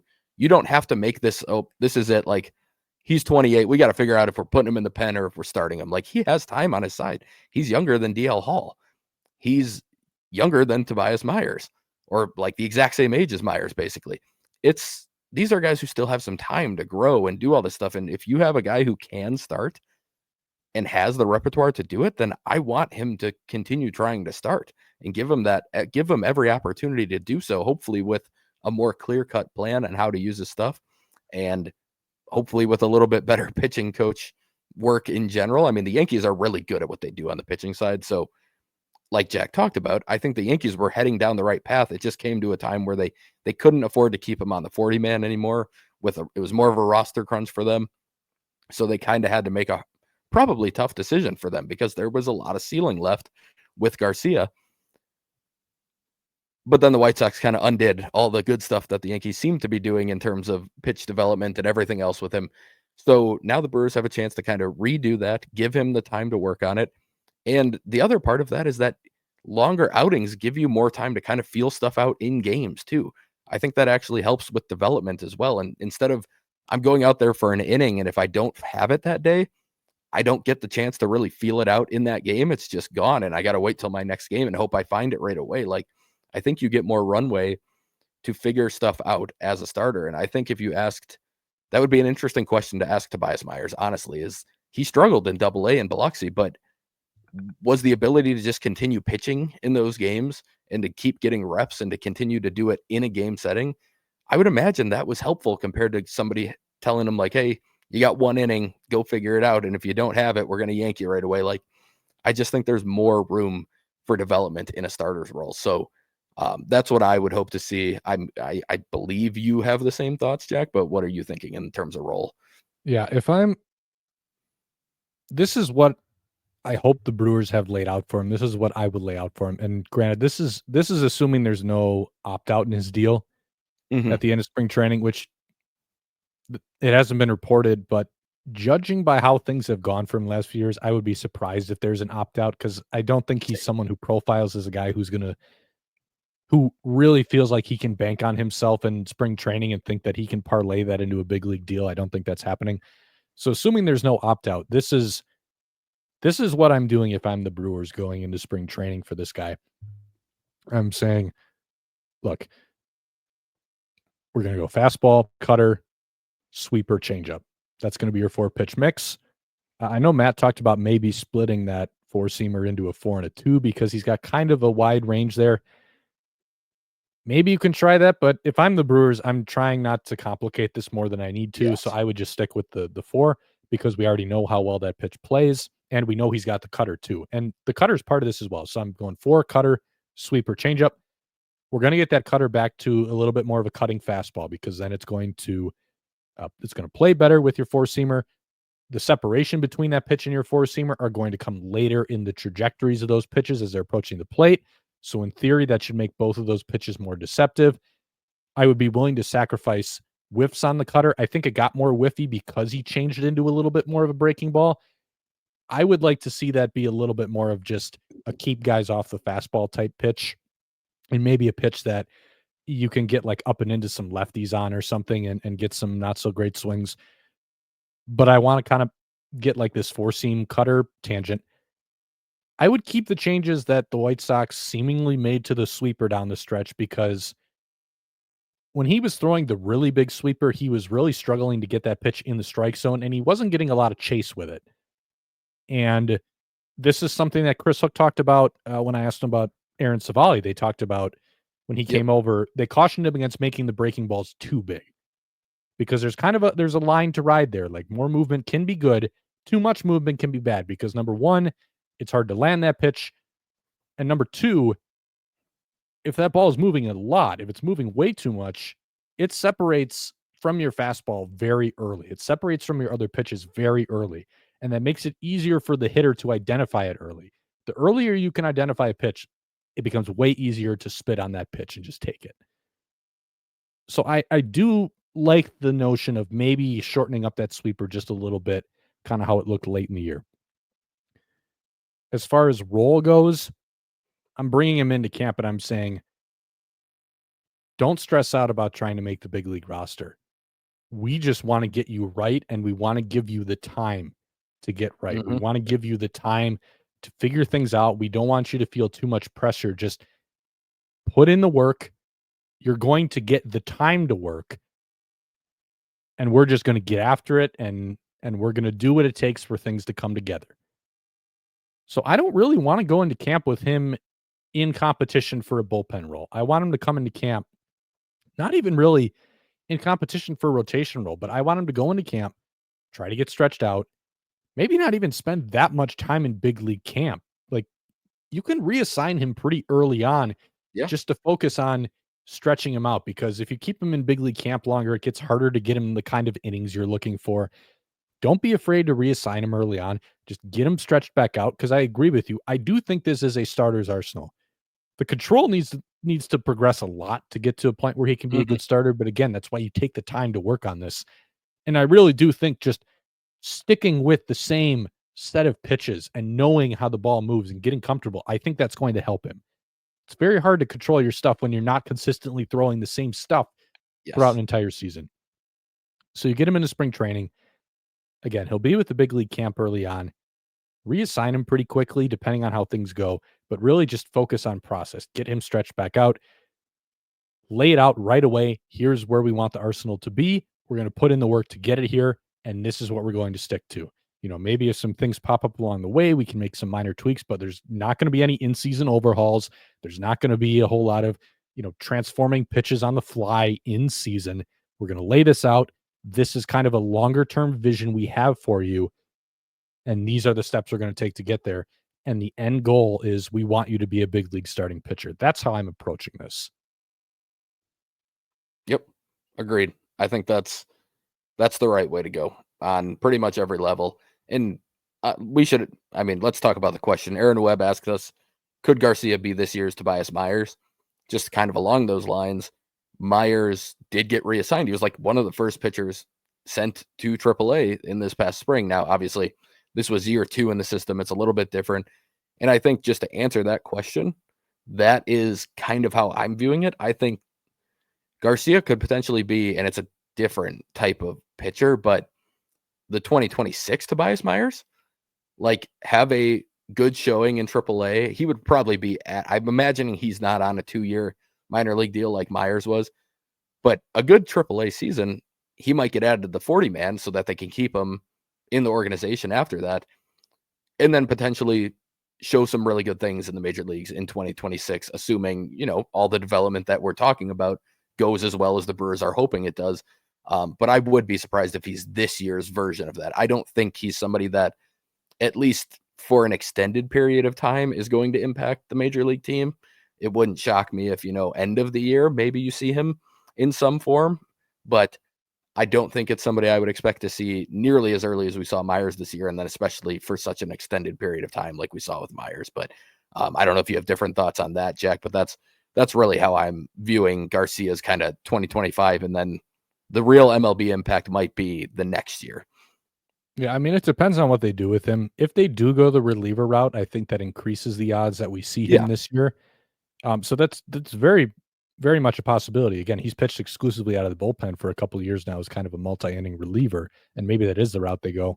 We would both prefer the starter route. If it's a starter route, probably is going to take longer. But either way, I think there's I'm going to say like a 50-50 chance we see him this year. If we do, I think it would be later in the year because you'll need to, depending on what they're looking for, like they'll need to have seen something from him in the minor leagues. I would be surprised if he makes a big league roster. Again, I would be surprised if he's in camp for a super extended amount of time, in big league camp at least. But I think we could see him this year. But I would be more inclined to agree with you. I think this is a project that, just knowing how broken he is right now, it's going to take some time. I don't know that this is going to be an overnight process for the pitching development system. Yep. I think this is a far more extensive kind of project for them, and it's going to take a little bit of time. Again, maybe things do come together pretty quickly for him, and we do see him in the big leagues, maybe even as a starter in the second half. I don't know. But I would try to temper your immediate expectations. I do think there's a pretty good chance that when all is said and done, you get some pretty good payoff. Yeah. But kind of like what you talked about, that might take a little bit of time. So we'll kind of see how this all unfolds. With that, we can jump into some listener questions that we got this week, just some more general topics as opposed to the main points that we wanted to cover. We'll start with Jay, who asked us, looking to the 2025 draft, Spencer's ears just perked up. Don't the Brewers line up to be in a great spot for picks because of the compensation that they're going to receive from losing pitchers? Yeah, it'll be. Yes, there will be. So I didn't even think about this portion of it, but I forgot that without signing Lavonis, there's going to be an extra pick in that round as well. So right now they're looking at the first round pick. They're going to get a comp pick for Willy Adames. Again, that's almost a certainty. Then they have a competitive balance round A pick, which is right after the comp pick round. So they will have 3 picks that would probably be top 40, most likely, or pretty close to it in the draft. Then they have their second rounder, and then they'll have the Lavonis pick. Actually, the Lavonis pick might be slightly before their second rounder because it falls in line with where they took him last year. So it's probably the first one between the 2 second round picks they'll have. But main thing is they should have 5 picks on day one. And that's going to be upwards of 11 to 12 million probably in slot value that the Brewers will have to work with just those 5 picks. It's going to be, they're going to have a lot to work with. And I think, and I talked about this and I won't go through it all again, but I think they really wanted Lavonis, and they decided, if we can't sign Lavonis, this isn't the greatest class. We're fine with not getting him and then taking the pick in next year's draft. Now that I think about it, he might have been the comp B round pick or something. So either way, but they're going to have 5 picks on day one, I believe. And there's a lot of value in that. It's not just that you get 5 players that you like, it's how much money you get to spend on the bonus. And again, I've talked about that before. There's a lot that goes into it, but it's a really good spot to be in going into this draft. And it's something that the Brewers have been drafting really well lately. And the more opportunities you get to draft people, the more likely they are to hit on some of them and get some legitimate prospects out of it. So that's a really good thing. Yeah, I mean, it's a really, really good position for them to be in. Patrick asked us about Devin Williams. He asked if he's the quote unquote top relief pitcher available overall this offseason, so either free agent or trade market. He's not asking for names, but what's a fair asking price? He throws out Tanner Scott as a potential comp. He was traded to the Padres at the deadline. Spencer, I know you looked into this a little more, and kind of an apples to oranges comparison. You can kind of take it away a little bit because I know you looked into this. Yeah, first of all, I think we should point out that the Padres operate different than most teams.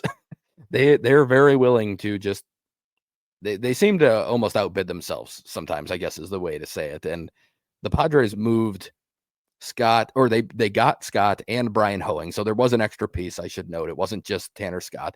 Another reliever was included in the deal. But they got the number 2 prospect by MLB.com, which was Robbie Snelling, left-handed pitcher, really good prospect who was struggling a little bit, but pitched pretty well when he got to Miami's system. Adam Mazer, the Brewers actually saw him make his debut against the Brewers, or maybe it was his second start, but he pitched against the Brewers in MLB this year. He was their number 4 prospect. Graham Pauley, who came up and was also a major leaguer for the Padres this year, and then their number 24 prospect. That was for half a year of Tanner Scott. I don't think the Brewers are going to be able to get that for Devin Williams. I think the Padres just went a little too far. And frankly, some of these guys were probably a little overhyped. So there probably wasn't as much value league wide as what MLB Pipeline had them rated as. And it's important to note that the Padres system has been very depleted because of all the trades they make as well. So some of these guys were kind of artificially boosted into their rankings. But either way, I think if you're looking what a fair asking price is, Jack and I have talked about this before, but I still think it's basically half of the Burns deal or close to that, where you're getting one player that's kind of at the level of like an Ortiz or Hall, who I think were pretty similar value at the time of that trade. And then instead of a comp pick, maybe a lower level prospect, a guy, a lotto ticket, or somebody who's closer to the majors, but also more of like a utility type player, somebody that you're really not expecting to ever be a huge impact guy, but somebody who could at least potentially help the 2025 Brewers. I think that's kind of what the package they'd be looking for would look like. It probably won't be as exciting as some people are hoping for, similar to what I think the initial reaction was to the Burns deal. But I think that's probably what they're going to be shooting for. And I guess the only other specific thing, I do wonder if the Brewers will target some like lower level outfield prospects at some point here. As much as everybody thinks the Brewers have a ton of depth in the outfield, which they do at the major league level, there's very little in the system right now, actually. Like Braylon Payne, they drafted, and he's one of them. Luis Lara is not a huge prospect. The other ones are mostly DSL guys. They don't have very many true outfield prospects in the system anymore. So I guess if you're looking at like a specific thing they might look for, maybe outfield. I don't think they would take back like a lower level infielder. They already do not have space for really any more of them in the lower levels. But I would expect it to be a near major league player and then either another near major league player or somebody who's more of a lotto ticket guy. I think that's kind of what you're looking at as a fair price. I don't think they're getting close to what the Marlins got in the Tanner Scott deal. Yeah, I would largely agree with that. Kind of temper your expectations a little bit. I do think Burns is kind of a good framework to go off of for these kinds of deals. So we'll see what's out there. We'll see if the Brewers pull the trigger. I would be surprised if Devin Williams opens next year on the team. I really would. I think we both would, but we'll see how it all plays out. Follow-up question: would the Brewers go all out for Roki Sasaki compared to spreading out the international free agent money around? So a little background on this one. Sasaki is getting posted by his team from Japan, and Rob Manfred recently said, might have been earlier today, actually, the day that we're recording this, that he is likely going to be considered part of the 2025 international free agent class. Yeah, this is something I may have kind of changed my tone on from what I was originally thinking. It felt like there's a weird situation here because the Brewers have been in agreement with a bunch of international free agents for the signing class, most likely for multiple years already for the majority of them. That's just how it works. It's people can be upset about it, but it's how it works for every team all the way around the league. Like these agreements are in place very early. We heard about a Padres prospect who was 14, had already agreed upon. Well, he was claiming to be 14, I should say. Turned out he was 19, but who had already agreed upon a $3.5 million deal. So this is how early these things happen. In my head, originally, I was thinking it would be tough for the Brewers or any organization to really like back out on most likely the majority of their signings that they've agreed upon. And, they'd sever some relationships with these academies that all these players go through. And there's all these different kind of back channel things that happen in international free agency. And you don't want to tick off the wrong group of people who have been helping you, get people like Jackson Churio and people like Jesus Mate. And like, there's been some really good stuff happening in the Brewers international free agent market. But then the more I've thought about it, if Roki Sasaki said, if you give me your full international pool, I will sign with you, the Brewers should do that. This is an elite pitching talent, elite pitching prospect talent who would be signing. The Brewers don't have opportunities to add that type of guy because most of the time Sasaki would be going out there a couple years later and signing for a Yamamoto type contract in the $200-300 million range. This is a chance to add a guy like that for like $5 to $6 million max. I think the Brewers would be willing to throw everything else out the door and just say, yep, we'll give you our full pool. It sucks. We're going to lose out on all these guys. But this is like a major league ready player that you would be using that money on. Not all of these lottery tickets is what you're getting in international free agency. And the reality is all of those guys would find homes, or at least the large majority of them would find homes afterwards as well. They might not quite get as much money as they were expecting, but they would find homes. And I don't think it would completely ruin relationships. I think there'd be a level of understanding that this was kind of a once in a lifetime opportunity for the Brewers to sign somebody like Sasaki. And while people might not be thrilled about it, I doubt it would completely hamper their ability to go out and get guys in future classes from these academies and everything else. So I don't want to say that I believe there's a very good chance of this or anything, but I think it's a possibility more than like most of these bigger names or anything else. I just think there's a legitimate fit. The Brewers have one of the largest pools in the international free agent money. They're tied for the biggest one in this class. Like there's a bit of a match here. And I'm not, again, I would put the odds at very minimal odds, but I won't put too them late. You already stoked the fire. Everybody jumped onto that quote. You heard it here but first. I won't put them at 0, and I'm sticking with that. I wouldn't be completely floored if it happened. I'd be shocked, but I wouldn't be completely floored. So don't get your hopes up too much. I'm begging you, and don't blame me if he doesn't sign here. I'm not trying to do it here, but there is a lot of things that, like, in just a wide scope view, it makes sense. So, like, at least from that perspective, if you're a optimistic guy, go at it, or girl, anybody. If you're optimistic, have fun with it. We'll see how that one ages. Next question comes from Joseph. He asks about Tyler Black, who we brought up a few minutes ago. He asks, how will the development goals for Tyler Black affect the willingness to dabble in free agency or trades for targeted infield help? Is it time then, as a follow-up, for the Brewers to make some pre-2018 offseason type moves? If not, when might be that time? So we'll start with Black. I don't think they really see him fitting in. I honestly am not sure how much he really impacts their approach to the infield at all. I don't think he does. Because just based on the way they've handled him, I don't think they believe he can play third base in the big leagues. No. I know Matt Arnold gave like the generic GM response of, we're evaluating every position he could play at. Yeah, guess what? He's supposed to say that. I don't think, based on the way they've handled him, that they trust him to play third base in the big leagues. And that's just my observation, my speculation. But they've tried him at multiple infield positions. He hasn't taken to a single one of them yet. He's an outfielder, but there's not a lot of room in the outfield. I will say, so we talk about Tyler Black trading. I think what either happens is Black himself gets traded, or they move one of their existing outfielders and they stick Yes. Black out there. Agreed. And I know the same thing I've said before still applies a little bit. Like, there's nothing you can continue to roster Tyler Black in the minor leagues and just use his options. However, I do wonder if in his case, they're worried that the longer he just kind of sits in AAA, if any value he has goes down. And Yes. maybe I mentioned this on the last episode. I can't remember.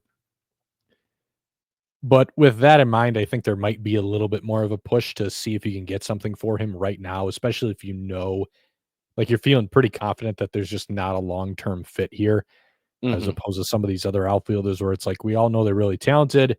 No one has really staked down a starting role yet, at least going into last year. So it kind of made sense to just keep everybody and go from there. It might not be quite the same situation here, even if you technically have that flexibility of being able to keep him in AAA.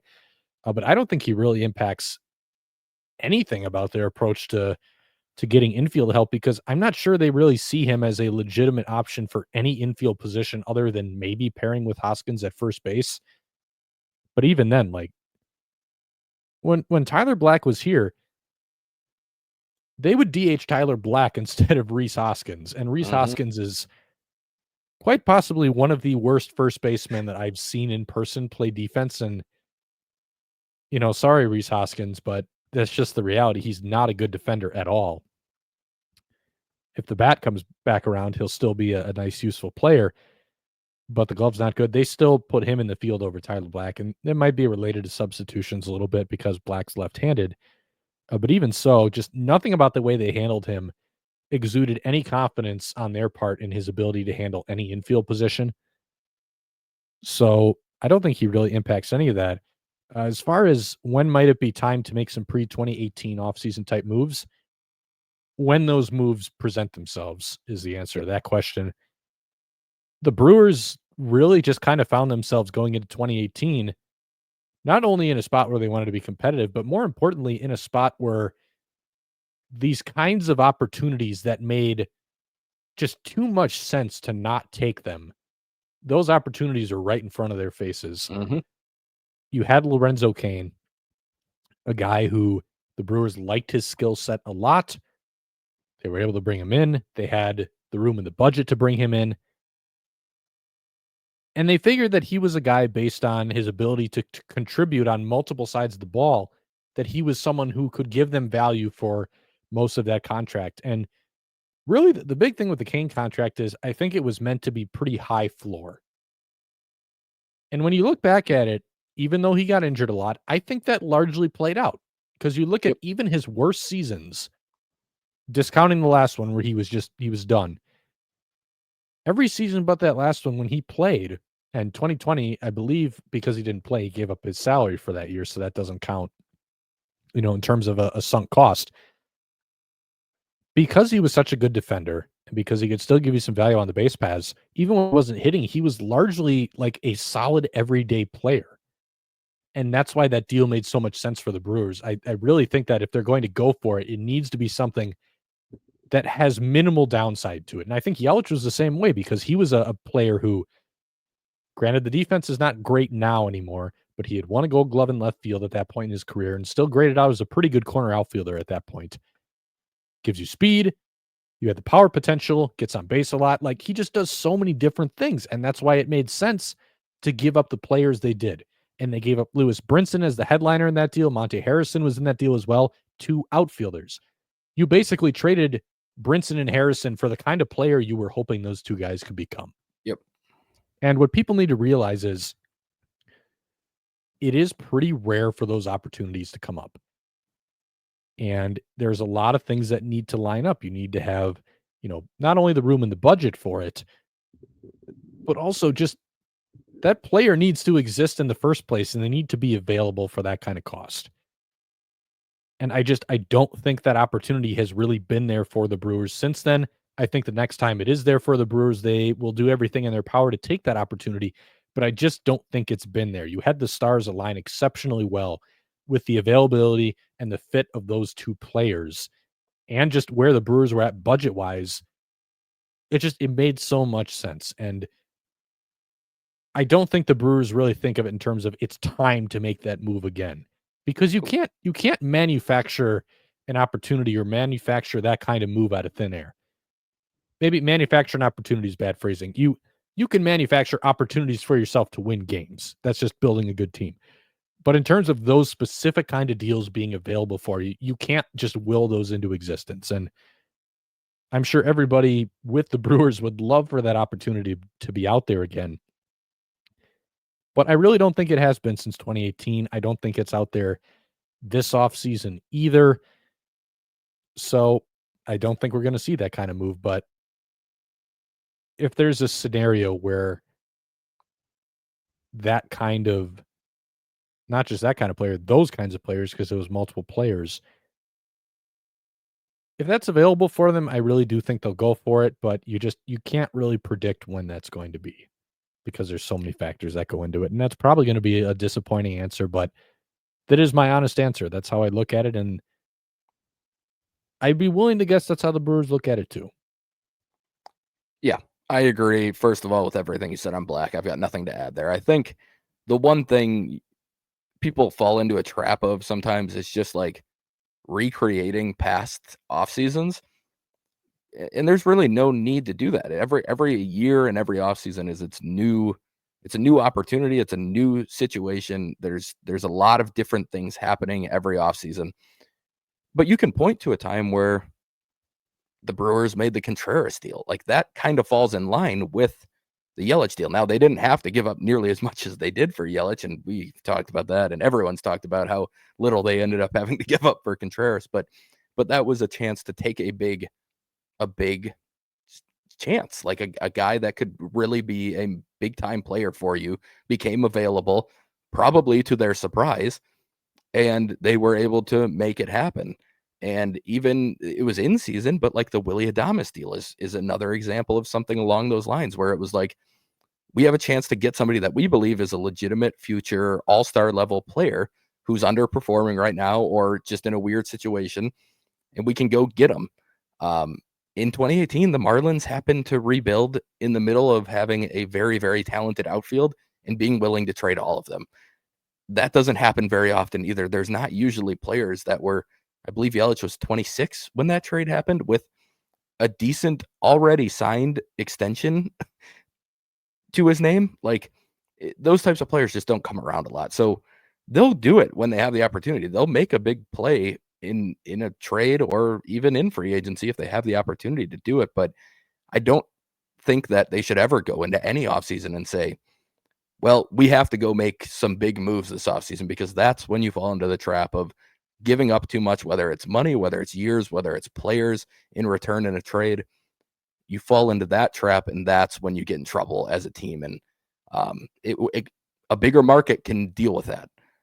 A team like the Brewers can't afford to make major mistakes, especially multiple major mistakes on the free agent or trade market. So you can't have this mindset of like, we have to do this. No, it's got to be a bit of a read and react. You have your base plan, and then you react to what the market tells you, who's available. Every offseason, I'm sure people become available that they were not expecting to, and that gives them a chance to make a move that they didn't think they'd be able to 2 months ago. But it's dangerous to go into something and be like, we have to acquire a star player, because then you put yourself at a disadvantage from the beginning. In negotiations, you're desperate in a lot of ways, and you don't want to be desperate as a GM or anybody running a team. So it's a really fun offseason. Everyone looks back on that offseason obviously very fondly. And like Jack said, it was also a different offseason in terms of budget, where they were sitting. The amount of room they had to add money to the budget was different. So there were just a lot of different scenarios. And that's the thing. It's going to be different every offseason. So you got to just react to what you have available to you. Everything that you're talking about, this is why whenever you listen to Matt Arnold field questions about any kind of move, anything about the Brewers approach, he always says opportunistic. We need to be opportunistic, and that's the word. And the Brewers have remained opportunistic, to your point, all those deals that you talked about. Contreras being a big one, Willy Adames being a big one. I wouldn't put them, kind of like you touched on that same tier as what they did in 2018, just because I don't think either of those guys at the time they brought him in had quite the same outlook. Like Kane and Yelich were more proven at the time in my mind when they got those Yeah. guys. And it was a bigger cost to bring them in as well, like you talked about. Oh, yeah. But it does still fall under that blanket of you're being opportunistic. When there's a deal out there for you, you go and try to do everything you can to make it happen, but it needs to be there for you, and you can't try to force things into happening because that's when bad things happen. So it's not the most exciting answer to any of these kinds of questions, but I do think it's worth keeping in mind. Our next question comes via email. This is from Matt. He sent this in a couple weeks ago. He said, if you were to predict who would be the Brewers' starting 5 pitchers in the latter part of the season, who would be your bets? So he did mention Robert Gasser as someone who could hopefully be in the mix by then. I would not expect Robert Gasser to pitch at all, honestly, in 2025, just because he underwent a full Tommy John at about the midway point of the season. The Brewers, at this point, are thinking if he comes back, it would be pretty late in the year. So I wouldn't pencil him in really at all. This is a tough one to answer right now because we really don't know what their 5 starting pitchers at the beginning of the season are going to look like, but Freddie Peralta is going to be there. I'm going to say Logan Henderson is going to be there in the latter half of 25. I'm going to take the optimistic I like route it. with that one. And this is assuming, though, they don't like bump him to relief or something for a late Yeah. season promotion, which I think is also possible. But I think they might be willing to try him in more of a stretched out role than, say, like Jacob Mizorowski. Hmm. I think you can. So I'll pencil those 2 guys in for late in the year.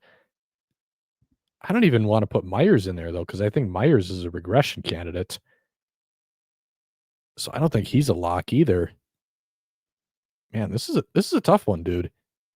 These are I know I Yeah. understand why people ask these kinds of questions, but like these are always tricky for me to answer because I don't like thinking this way. Like I don't. Jack is a very logical thinker, and this forces him to push aside some logic and just look at it Well, a little bit wider, and he does not like I've doing that. I I I grew up watching this team. Now I cover this team. Like everything that I know about this is they stockpile depth Yeah. because they're going to try to plan for as many different scenarios as possible, and there's a lot that can happen in a baseball season. So Yeah. it's nothing against the people who ask these. I don't like answering the prediction questions of like who's going to be where by then because so much changes. I'd be willing to bet that hardly anyone has ever come especially close to getting these kinds of questions right, No. just because there's so much that can happen. I'm sorry. It sounds like I'm like going off on someone who No, you're asked a not. completely innocent and well-meaning question, and that's not the kind of experience I want to have for our listeners. So do you want to try to give this a crack? I Look, even mean, if you can't fill out 5, you just want to throw out some names. yeah, so I Freddie's the lock as long as he's healthy, I think. Yep. If you get anything close to the version of Brandon Woodruff we've seen in the past, then he's absolutely gonna be starting, but I just have my doubts on that one, so he's a hard one for me to put in there. If Savali makes it to the opening day roster, I do think he's starting by that time of the season. I think he sticks as a starter if he makes it through the offseason. I mean, I think I have to put Tobias in there just because I agree with you. I think there's regression coming, but I also wonder if he still might be one of the five best starters by that time of the season.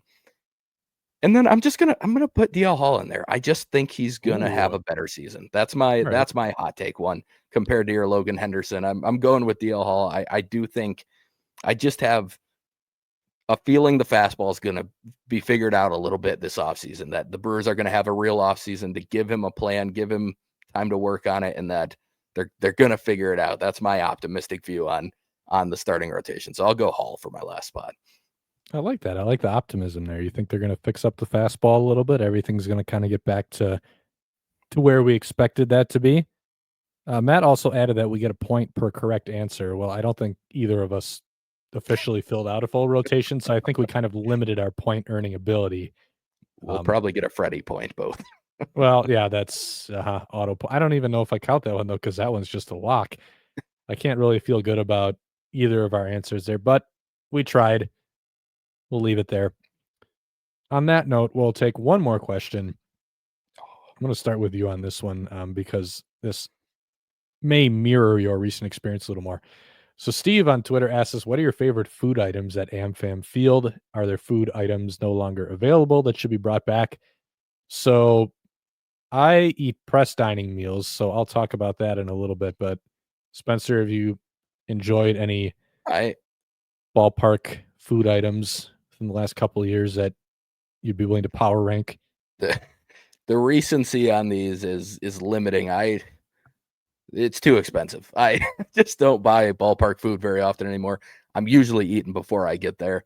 But the couple times that I have, I will always say this. I just think the best deal, if you want food, if you especially want like legitimately you need to eat like a meal while you're at the game, is always chicken tenders. It's always the best deal. It's the best bang for your buck. Now, I will say the best deal used to be AJ Bombers would have chicken tenders with tater tots, and it was less than $10 for that. And it was like a legitimately solid portion.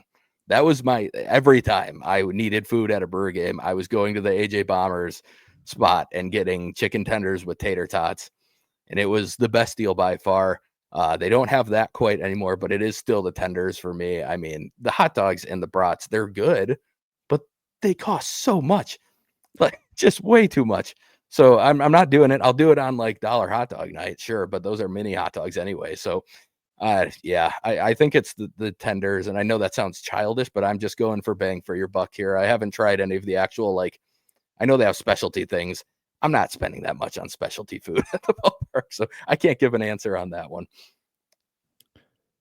I'm trying to think to media food now, and this is at AmFam Field. If I had to go outside of AmFam Field, this might be a little easier for me because when I went to Wrigley to cover that series, the Wrigley press dining was the only one that I had been at this year. And granted, I didn't go to a lot of stadiums, but it was the only one I'd been at this year that had like a whole dessert table. They had like an ice cream freezer. They had chocolate milk in the fridge, like the beverage fridge. The only press box I've ever seen that had chocolate milk in it. So I was like living the high life up in the press box, chugging some chocolate milk, covering the game. But in terms of food items at AmFam Field for media, every Sunday they do Sunday day games. They do breakfast and they have like an omelet station. It's pretty good. So you can get some stuff loaded up in your omelet. There was one day where for breakfast they did it was like this, not a cinnamon roll. I don't know what it's called, but it almost felt like you would like if someone combined like a cinnamon roll and a donut.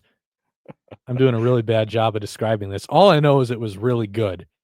But if anyone honestly, if anyone wants to get some real press box food insights, you should talk to Spencer Williams from 97.3 The Game. He's there all the time, and he's like the food connoisseur of the press box. So he'd be a good guy to hit up and ask that question to, see what his favorite is, because I'm sure he could give you a little bit more of a concrete answer. Um, but as far as my experience in the media, I would put the omelet bar up there. I usually come into the ballpark pretty excited on Sunday mornings. More excited than I would be for a day game usually because I hate getting up in the morning. I'm a nighttime person. But it puts a little extra spring in my step knowing that I have a made to order omelet in my near future. So I'll leave it at that. Before Finally, hold whoa, on. whoa, what? I want to answer Matt's question, True Blood. I think we got Well, to answer we're it. starting to go We're long on already time going here so a little bit. long. It doesn't matter. Let's All just do right, it. fine. Go ahead. You want to read this one off because you're I so do. excited to get to it? I do. Matt Trueblood asked us, when you were a kid, did you sometimes not notice that Yuke's tangents about food in the middle of an inning were actually ads? He says, I used to think he was just that into sausage. And I want to answer this because I did think that exact same thing at some points when I was like in the car and stuff. I thought he was just talking about sausage like constantly. And he built it in so well that it felt like it was just part of his normal conversation. And that's the best way to advertise. I learned that as a marketing major, not something that I'm doing as a profession, but I am a marketing major.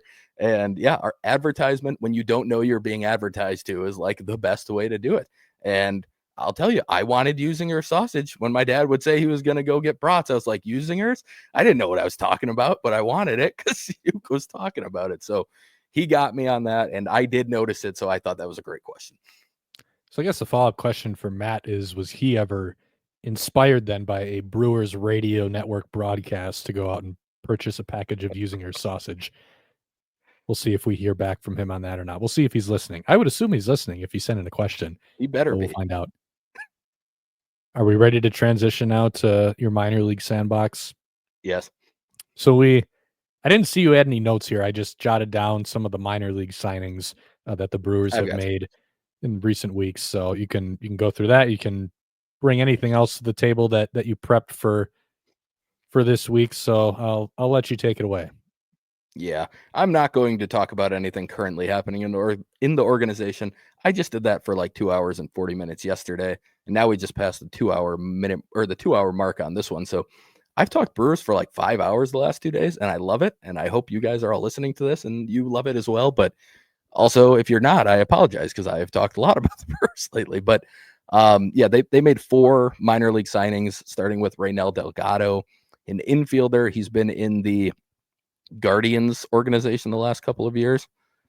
And he's only 24, so a younger guy. He just gives me some like Monasterio vibes overall. He plays second and third like Monasterio. There's not huge power. He's lefty, I should note, as a hitter. That's really the one big difference. He showed a little bit of pop in AAA, but not a ton. It's an average 90th percentile exit velocity of like 102.8. He maxed out at 108.6. He whiffed quite a bit, which is a little concerning when there's not a bunch of pop, but it's a minor league free agent signing, a guy who plays a bunch of positions, and he's only 24, and he showed some pop this year, or actually last year more than anything, but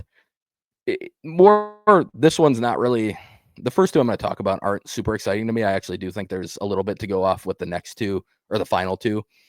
Jimmy Herron is the next one. Now he's 28 and he'll turn 29 at some point next year. He has even less power. There's really not much pop in the bat. I think he's done an okay job of pulling the ball in the air, so he's gotten to a little bit of the power, but he way overperformed like his expected stats in AAA last year. But he's a good defensive outfielder, which when I look at this profile, it just kind of gives me like a Chris Roller vibe, which we saw him in the majors. I think he's a good defender. He's shown a little bit with the bat, but not much actual pop, but he does a really good job with bat to ball skills. He doesn't chase very often. So there's some interesting things there, but I think this is more the Brewers are really lacking upper level outfield depth, like I talked about a little bit earlier. And he's just kind of one of those guys that'll likely fill that role. Vladimir Restituyo is how I'm going to say it. I don't know for sure if that's how it's pronounced, but it's close to that. He's only 22 years old, and he just finished a full season at AA where he had decent production. He had 15 home runs in 2023, and then in 2024 the power ticked back a little bit, but the strikeout rate got a lot better. The thing is, he does hit the ball on the ground a decent amount, and he also hits a decent amount of infield pop-ups. So pretty much the 2 worst batted balls that you can have are a decent size of his profile right now. But he is a really, really fast player. He steals a decent amount of bases. He's a very good defender as well. And again, he's only 22. So this is a guy who played in AA last year at 22 years old, just kind of available on the open market. That's not super common. Now he's going to be, he's 23, I should say. I've been saying 22 the whole time. He's 23, but either way, it's a guy who was basically an okay hitter, but doesn't strike out a lot, plays really good defense, really fast. He had 25 steals last year. It's an interesting profile. You don't normally find these types of guys as minor league free agents, especially at his age, only being 22. And then the last one is Anthony Siegler. And this is a guy who, as soon as I saw the name, it rang a bell for me, and I couldn't figure out what it was. And then I thought a little bit, and I believe it was 2018 he was drafted. And at the time, he was a switch pitcher and a catcher, and a switch hitting catcher. So he threw with both hands, and he also hit both ways. And he was seen as like a pretty big prospect the catchers or the Yankees drafted him in the first round and then immediately made him a catcher. They weren't going to mess with the pitching, and you can't do both. You can't pitch and catch. If you're going to be a two-way, it's got to be pitching in like some sort of outfield spot. Usually, it's too much strain on the arm to do it as a catcher. Although you could argue maybe he could have pitched lefty and then caught righty, but either way, it's just a really fun profile. And the thing is, he seemed to figure some things out. Now he's 25 years old now. He was a high school pick back in 2018. He really figured some things out offensively this year. He ended up with a 118 WRC plus at AA, which is a really tough hitting environment. He walked at a 15% clip while only striking out at a 17.8% clip. His BABIP was really, really low despite having a solid overall season, and especially despite having a line drive rate of 24%, which isn't great, but it's not bad. Like, it's a pretty solid number to be at, and it's a little surprising to have that bad of a BABIP. And Baseball America put together a metric-based number that they were ranking players by, and for 25-year-olds, he came in 7th overall in all the minors for that. And a lot of those guys are going to be post-hype prospects. These aren't going to be guys who are, if you're in the minors at 25, you're not really a true prospect anymore. But he graded out really well in contact rate. He graded out really well in barrel percentage. And also, he doesn't chase. And this is a guy who's a switch hitter. He moved off catcher, and he actually played mostly second base last year. It's a good athlete, a guy who hits from both sides. It's a guy who can throw with both arms, and a guy who seemed to put some things together and apparently looked pretty good defensively at second base as well. So I'm not comping him to Blake Perkins completely because it's definitely different, and they didn't give him a major league deal.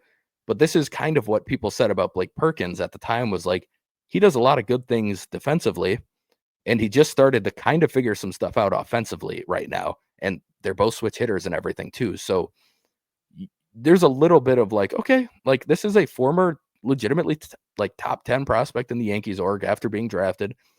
He started slowly falling down those lists as he struggled a little bit, but a really good athlete. The Brewers love post-hype prospects. They love taking chances on these guys because they always see, there's talent here. There's something in there that gave them a good chance early on, and now can we unlock it a little bit later in their career? And he feels like one of the Deivi García is by far the most exciting of these deals, but I would put him second right now for me because I do think there's a lot to work with. So those are the other four. I think we focused on Garcia for good reason because he's by far the one that I think has the best chance of ever impacting the Brewers.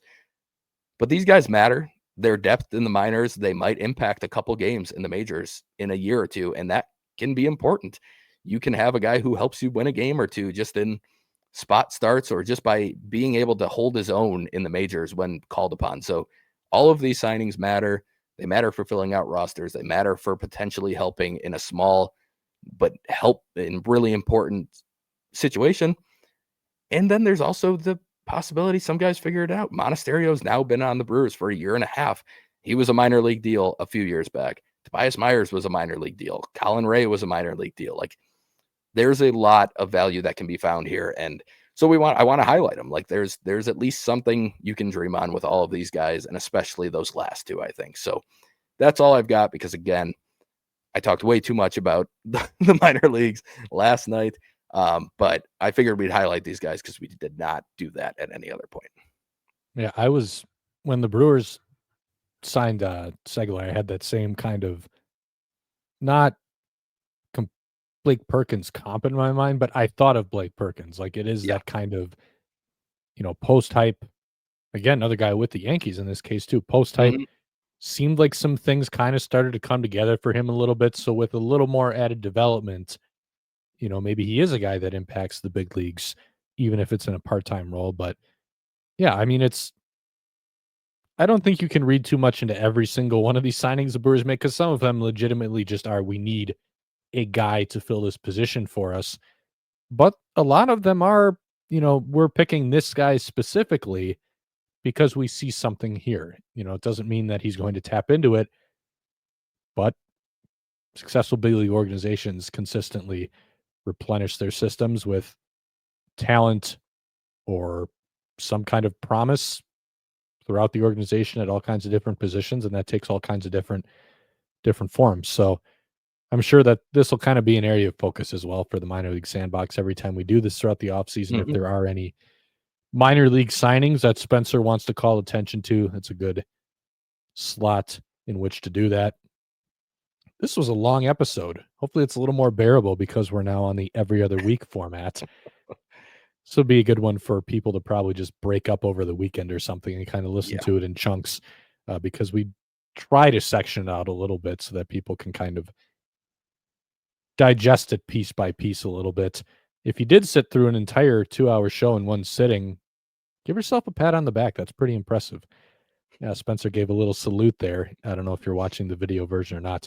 But again, we're usually on the every other week release schedule over the offseason. And because next week is Thanksgiving, we would not have done a show during that week anyway. So everything lines up pretty well. So this means even if there is some big news that drops before then, you're not going to hear from us at all next week. The next time that we're going to drop an episode will likely be December 6th. That'll be 2 weeks from now. But until then, thank you all for listening, and we'll talk to you in a couple weeks.